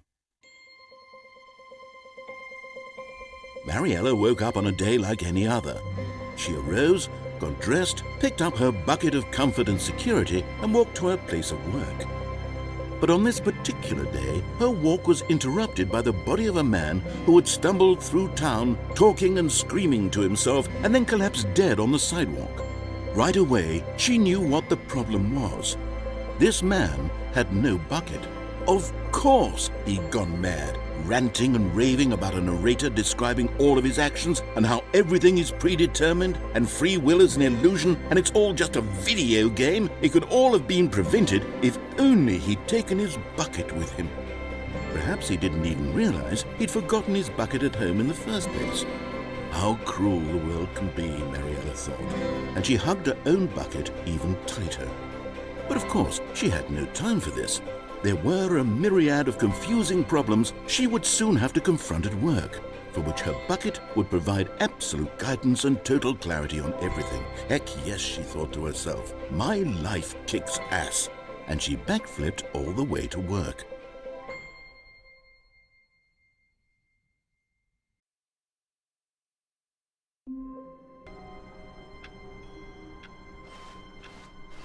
All of his co-workers were gone. What could it mean? Stanley decided to go to the meeting room. Perhaps he had simply missed a memo. The confusion and the chaos all seemed to melt away as Stanley embraced the bucket. Stanley clutched the bucket tightly to his chest and entered the door on his left.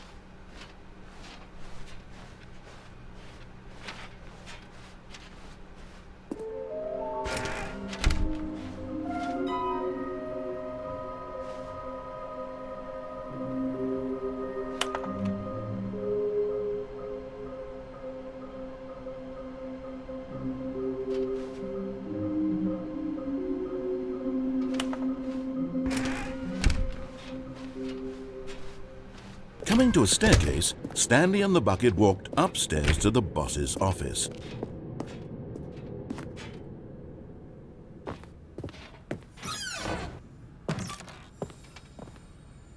Okay, I'm going back to the name of these little Stanley figurines, and now I'm torn between Stanlerines and Figlies. What do you think, Stanley? What name better encapsulates the intrinsic sense of happiness that you get from seeing a small number in the corner of your screen go up by 1? Let me sit on it. I'm sure it will come to me.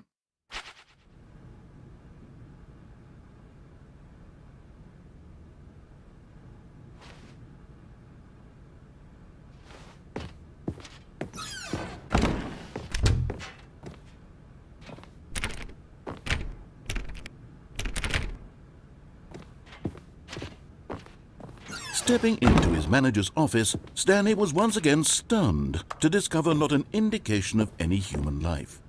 Crushed by the weight of this revelation, Stanley may have broken down into an emotional dumpster fire if not for the soothing presence of the bucket.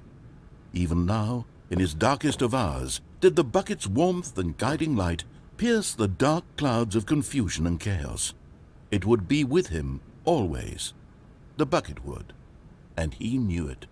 The two of them were inseparable.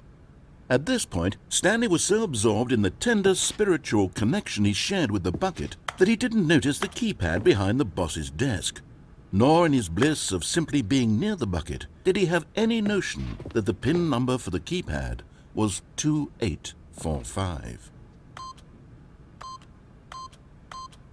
But Stanley guessed the correct code by sheer luck.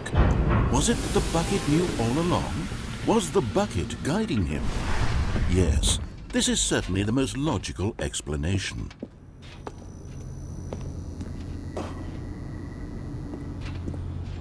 You're getting close now, Stanley. You've nearly gotten all of the Figler Anmarines. Very soon, you'll collect the last one, and then the first number will equal the second number, and that will be it.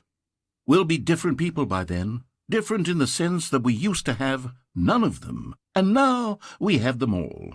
You can't go back to when you had no Figler Anmarines. None of us can.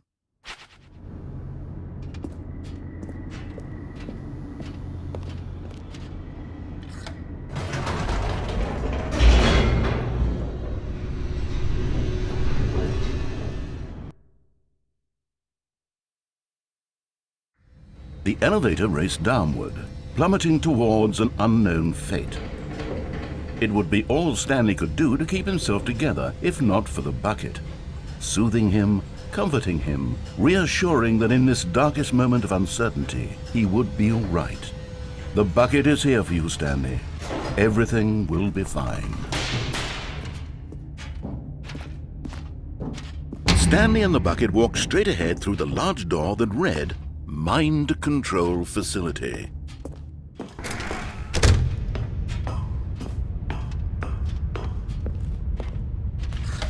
The lights rose on an enormous room packed with television screens. What horrible secret did this place hold? Stanley and the bucket both wondered to themselves.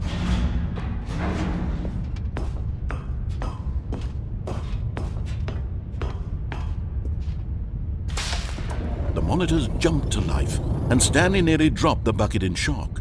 Everyone in the office was being videotaped, monitored like guinea pigs. The bucket had never seen anything like this, and it very nearly burst into tears as Stanley cradled it gently, reassuring it that everything would be fine. Was the bucket under the mind control facility's influence as well? Had the bucket been told to do things it didn't wish to do? What kinds of things does a bucket want to do or not want to do in the first place? These questions raced furiously in Stanley's feeble mind.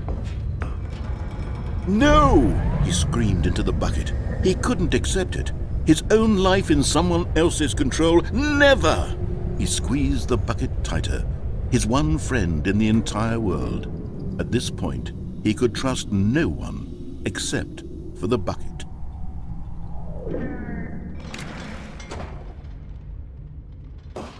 But here was the proof. The heart of the operation. Controls labeled with emotions, happy or sad or content. Walking, eating, working, all of it monitored and commanded from this very place. And as the cold reality of his past began to sink in, Stanley decided that this machinery would never again exert its terrible power over another human life. For he and the bucket would dismantle the controls for good. Two best friends, Stanley and the bucket, up against the world. They high-fived in a really cool way, and the bucket made a sassy comment about taking down the system.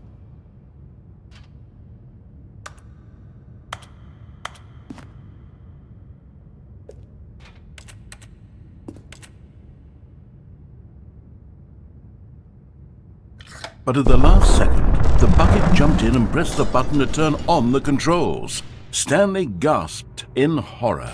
Had this been the bucket's plan all along? To take over the machine and claim the power for itself? How could the bucket have betrayed him like this? Stanley was prepared to throw the bucket away in disgust when suddenly an image appeared upon the enormous screen. Birds. Silly, silly birds. The control buttons became active again.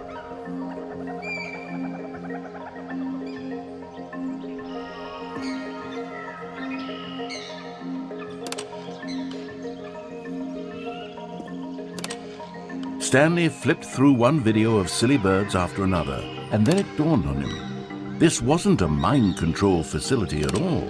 It was a facility for monitoring and surveilling silly birds all over the world. The mind controls were only a facade to disguise its true intentions. Had the bucket known this all along? Stanley marveled at the metal genius in his hands, the one who had pointed him towards this incredible discovery.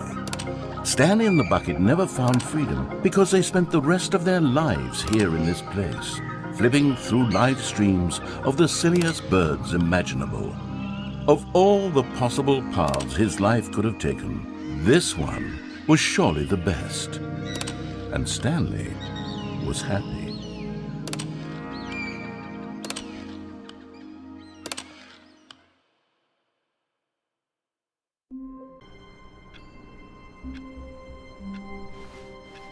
All of his co-workers were gone. What could it mean? Stanley decided to go to the meeting room. Perhaps he had simply missed a memo. Warmth spread through Stanley's arms. With the bucket in his arms again, he was home.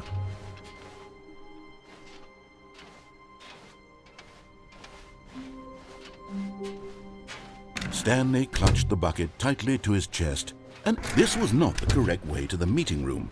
But Stanley had felt the bucket calling to him, telling him that the employee lounge was simply the place to be. And here it was. Had the bucket turned out to be correct? Was this better than the meeting room? Yes, Stanley thought to himself. Yes, perhaps it truly was. No, never mind. The bucket was wrong. Stanley took the door on his left to go back to the meeting room.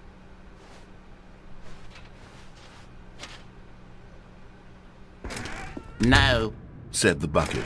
don't go to the meeting room. Go somewhere else. The cargo lift, yes. Go there. Go to the car. Good, Said the bucket. now ride the lift all the way to the top. There's something up there I need you to do. Stanley did not question why or how this bucket was speaking to him. It should have alarmed him, of course, because buckets can't talk. But Stanley chose not to think about this obvious fact. He was firmly convinced that the bucket had spoken to him, and he unthinkingly did whatever the bucket asked.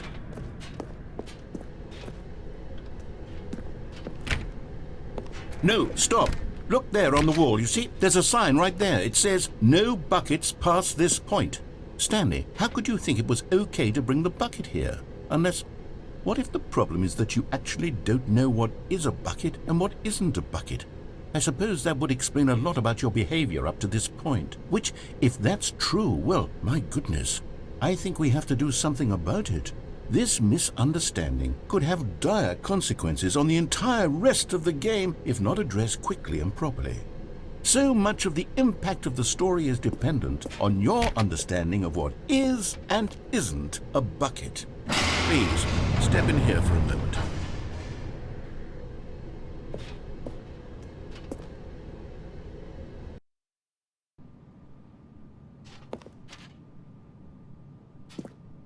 Now then, I'm going to run you through some test scenarios, and you'll tell me whether or not the thing I'm showing you is a bucket. Simple enough, right? This should tell us everything we'll ever need to know about what is or is not a bucket. Okay, let's begin. Item 1.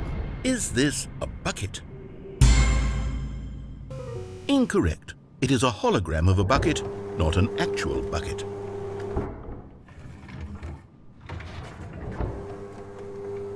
Item 2. Is this a bucket? Correct. It is a 3D printed recreation of a bucket, not an actual bucket.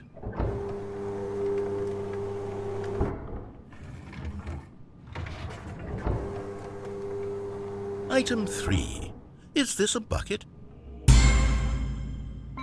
Correct. This is a bucket.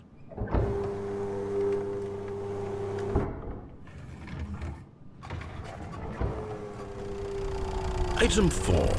Is this a bucket? What? Are you hallucinating? This is a tractor. It's an enormous machine that tills the earth. I thought this was a gimmick. How on earth did you manage to screw it up? Absolutely incredible. Let's just move on to the next one.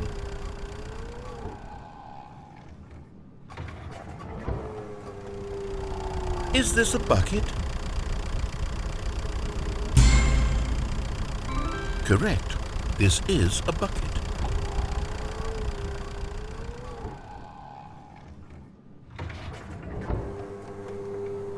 Item 6. Is this a bucket? Trick question. Both. Gotcha.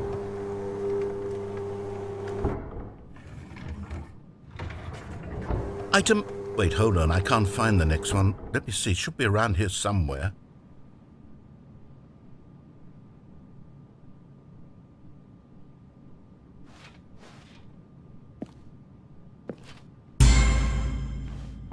Yes, thank you.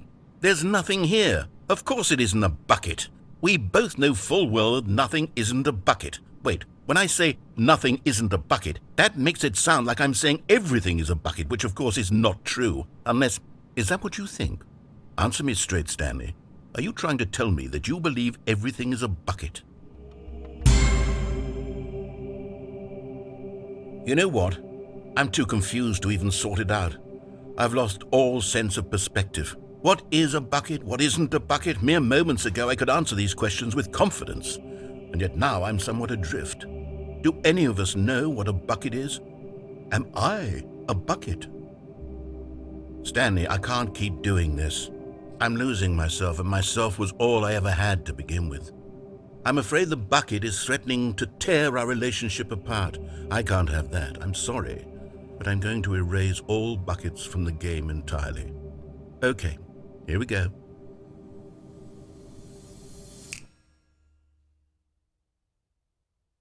What happened? Is everything gone? Why did everything disappear? Wait, was everything a bucket? Every single thing in the game was a bucket. Oh my God, I had no idea. How could... Except me. I'm not a bucket after all. And you, Stanley, you're still here. You're not a bucket either. Oh, this is wonderful news. We're not buckets. Yes, I actually feel much more at ease right now. It's delightful to get some clarity on that issue. But it doesn't change the fact that we haven't got a game. So, tell you what, I'll reset everything and we'll put back all of the buckets, okay? And we'll know that it's all a bucket. But if you run into anyone else, maybe don't mention that. Who knows what that information might do to a person? All right, here we go.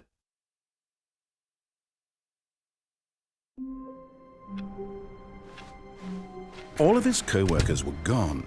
What could it mean? Stanley decided to go to the meeting room. Perhaps he had simply missed a memo. Stanley picked up the bucket and smiled. He'd never be alone again, not truly alone, not with the bucket around. Stanley clutched the bucket tightly to his... This was not the correct way to the meeting room, but Stanley had felt the bucket calling to him, telling him that the employee lounge was simply the place to be. And here it was. Had the bucket turned out to be correct? Was this better than... No, never mind. The bucket was wrong. Stanley took the door on his left to go back to the meeting room.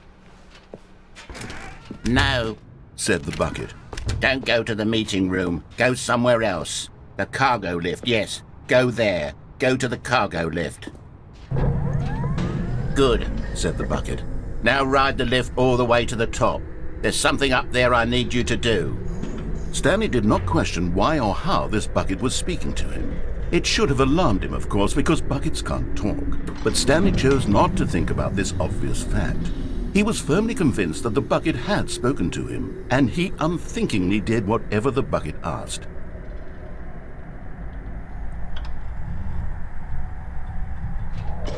In here. Said the bucket. Go into this dark room over here.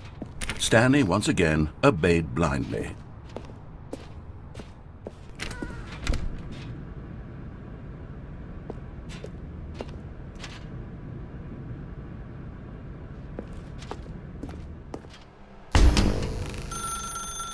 Now pick up the phone. Said the bucket. Pick up the phone and it will take us back home, where we can go about life together.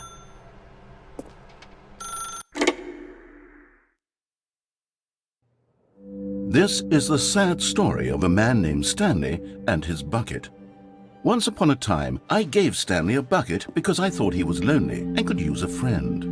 And then, very distressingly, he began to believe the bucket could speak to him.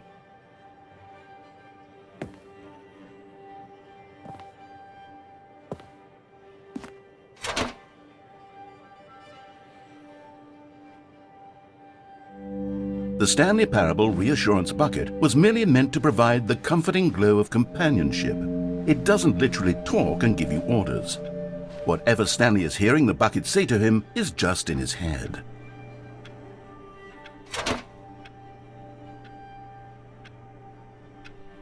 Lately, I've been concerned about him. Wouldn't you be concerned as well? To see him delusional like this, obsessing over an inanimate metal object? I want to say something to him, but I don't know how I can convince him. I don't know if he'll listen to me.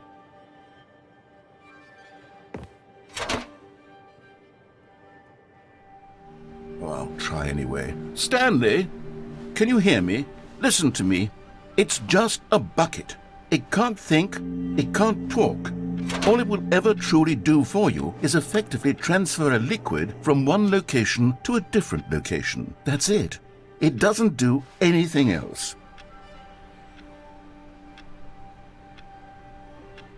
You see, he's not listening. He's still taking orders from the bucket. You know, once upon a time it was me he took orders from, me he trusted and listened to. Now all he cares about is his awful bucket, this stupid hunk of metal.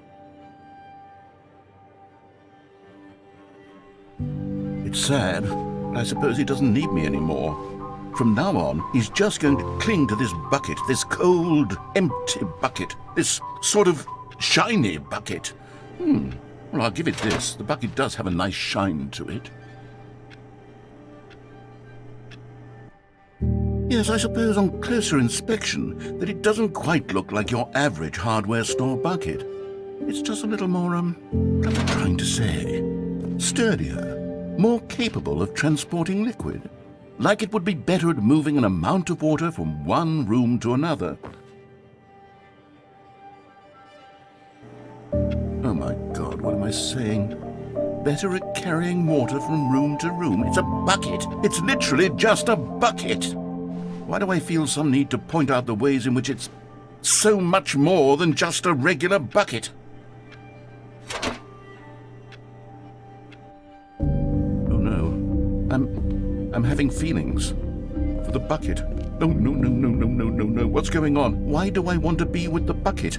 Hear what the bucket has to say. Do anything it asks. What's wrong with me? I don't understand. Perhaps, if I had the bucket, this would be less confusing. Yes, the bucket could tell me what to do in this troublesome situation. Stanley, give me the bucket. Give it to me. Give me the bucket, Stanley. I need it.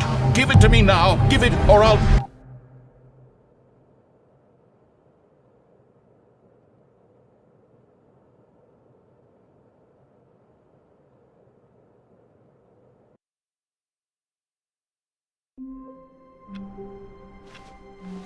All of his co-workers were gone. What could it mean? Stanley decided to go to the meeting room. Perhaps the good old bucket. Just Stanley and the bucket, off on another thrilling adventure together. Stanley clutched the bucket tightly to his chest and entered the door on his left.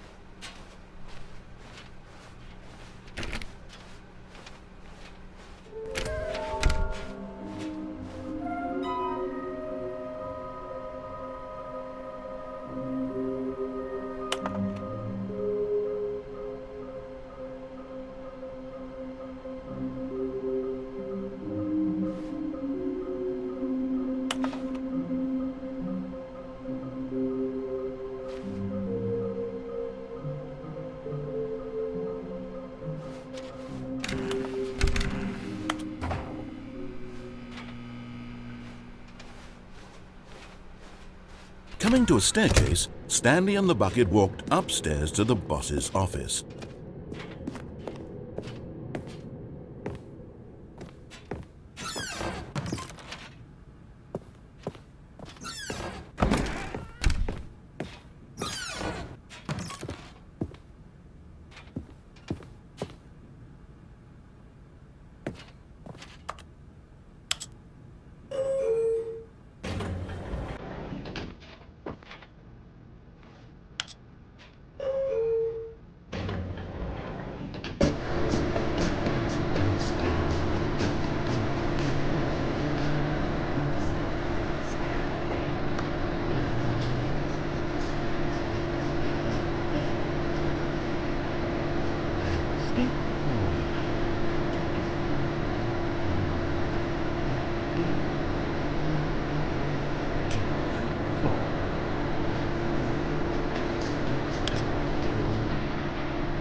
Stepping into his manager's office, Stanley was once again stunned to discover not an indication of any human life.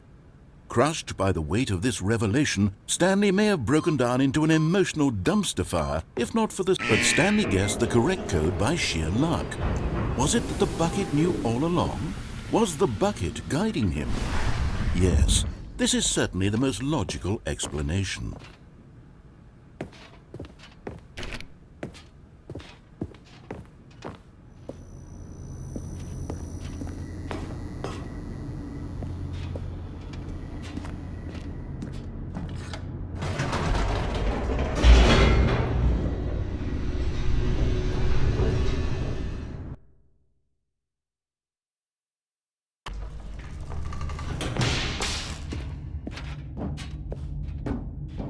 Stanley and the bucket walked straight ahead through the large door that read, Mind Control Facility. Although this passageway had the word escape written on it, the truth was that at the end of this hall, Stanley and the bucket would both meet a violent death. The door behind them was not shut. Stanley and the bucket still had every opportunity to turn around and get back on track. At this point, Stanley and the bucket were knowingly walking forward into a very painful death for each of them.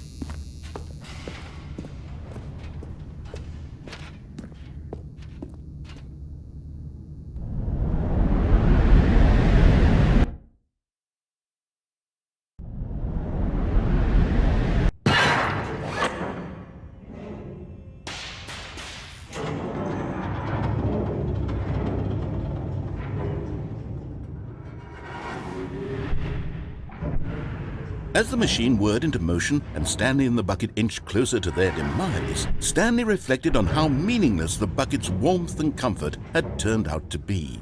To be sure, it puts the mind and the soul at ease to embrace the bucket, but what use is a sense of ease when you're about to be crushed to death? This is what Stanley thought to himself, and he sort of kicked himself for wasting so much time carrying a bucket everywhere. Farewell, Stanley.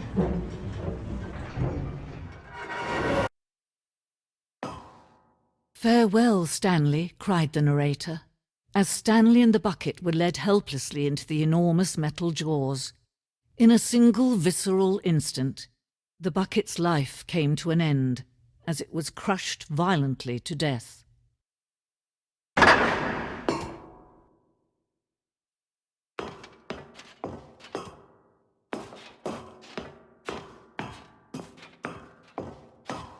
It was a shame, the death of such a magnificent bucket.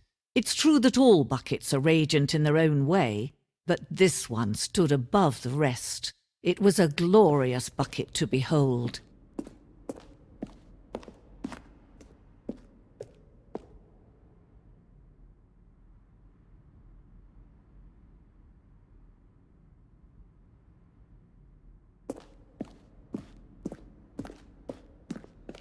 Can you see how arrogant it was for Stanley to take a bucket like this and to claim it for his own? Can you see the hubris that blinded him?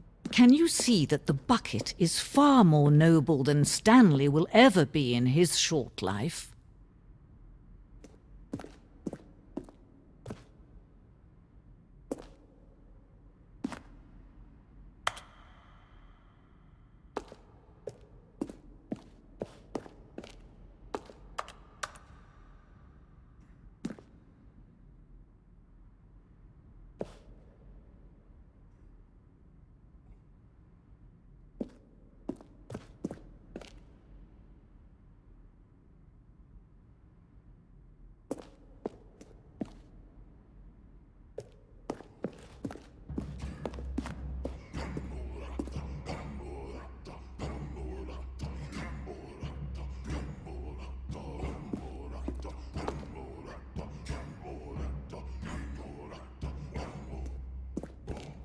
No man can own a bucket, and certainly not a bucket as dazzling to behold as this one.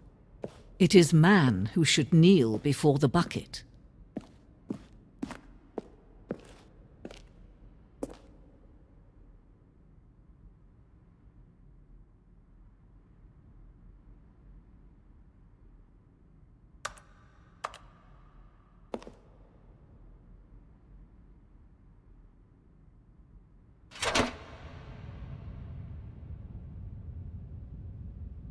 But there is something we can do together, you and I, that will right this terrible wrong. Let Stanley die. Let him be crushed by the machine. Don't reset the game. Don't give him another opportunity to run off with another beautiful bucket. We can save the world's buckets from their treatment as tools and implements if only we let Stanley die together. The bucket shall take its place as ruler, as leader, as commander of a new world, a new vision.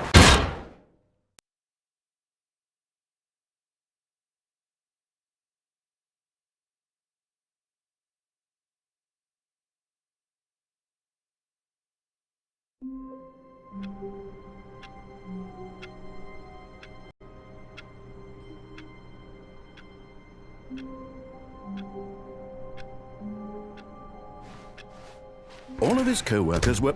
Wait, no. This isn't the right office, is it?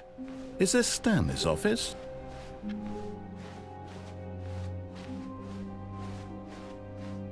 When Stanley came to a set of 2 open doors, this was not the correct way to the meeting room, and Stanley knew it perfectly well. Perhaps he wanted to stop by the employee lounge first, just to admire it. The lounge was sublime, a work of art. But eager to get back to business, Stanley took the first open door on his left. Stanley was so bad at following directions, it's incredible he wasn't fired years ago. Look, Stanley, I think perhaps we've gotten off on the wrong foot here. I'm not your enemy, really, I'm not. I realize that investing your trust in someone else can be difficult, but the fact is that the story has been about nothing but you. What? Really? I was in the middle of something. Do you have zero consideration for others? Are you that convinced that I want something bad to happen to you? Why, I don't know how to convince you of this, but I really do want to help you, to show you something beautiful. Look, let me prove it. Let me prove that I'm on your side. Give me a chance. Now listen carefully, this is important. Stanley walked through the red door. And there it is, the last Stiggly Wiggly. Savor this moment, Stanley. This is a real accomplishment. This is doing something just for the sake of doing it. Where so many people expect to be rewarded for the most trivial achievements, you've insisted that a job well done is its own reward. I would tell you that I'm proud of you for collecting them all, but that would be like a reward, and we can't have that. So, instead I'll just say, it's done. We're all done here, and now we can go to whatever the hell you were doing before you hunted for figurines.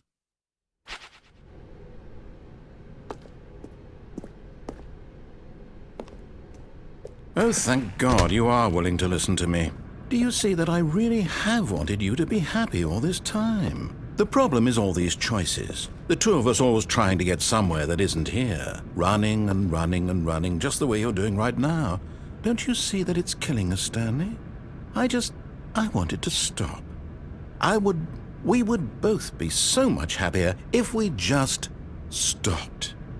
And I think I have a solution. Here, let me show you.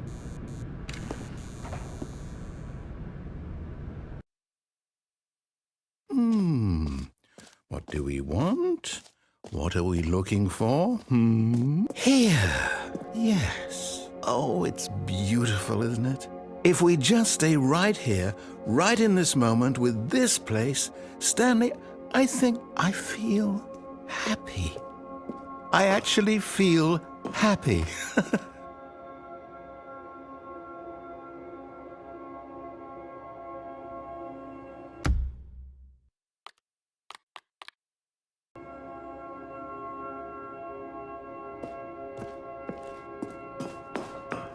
No, wait. Where are you going? Oh, no. Stay away from those stairs. If you hurt yourself, if you die, the game will reset. We'll lose all of this. Please, no, Stanley, let me stay here. Don't take this from me. Please, Stanley. No! Oh, no. No, what are you doing, Stanley? Please, I'm asking you not to take this away from me. I can't go back to what I was before. If you die, we'll both go back. Why are you doing this? Stanley, let's go back to the other room. My God, is this really how much you dislike my game? That you'll throw yourself from this platform over and over to be rid of it? You are literally willing to kill yourself to keep me from being happy. Am I reading the situation correctly? Or maybe you're just getting a kick out of it. I don't know anymore. I just wanted us to get along. But I guess that was too much to ask. It looks like you wanted to make a choice after all. Well, this one is yours.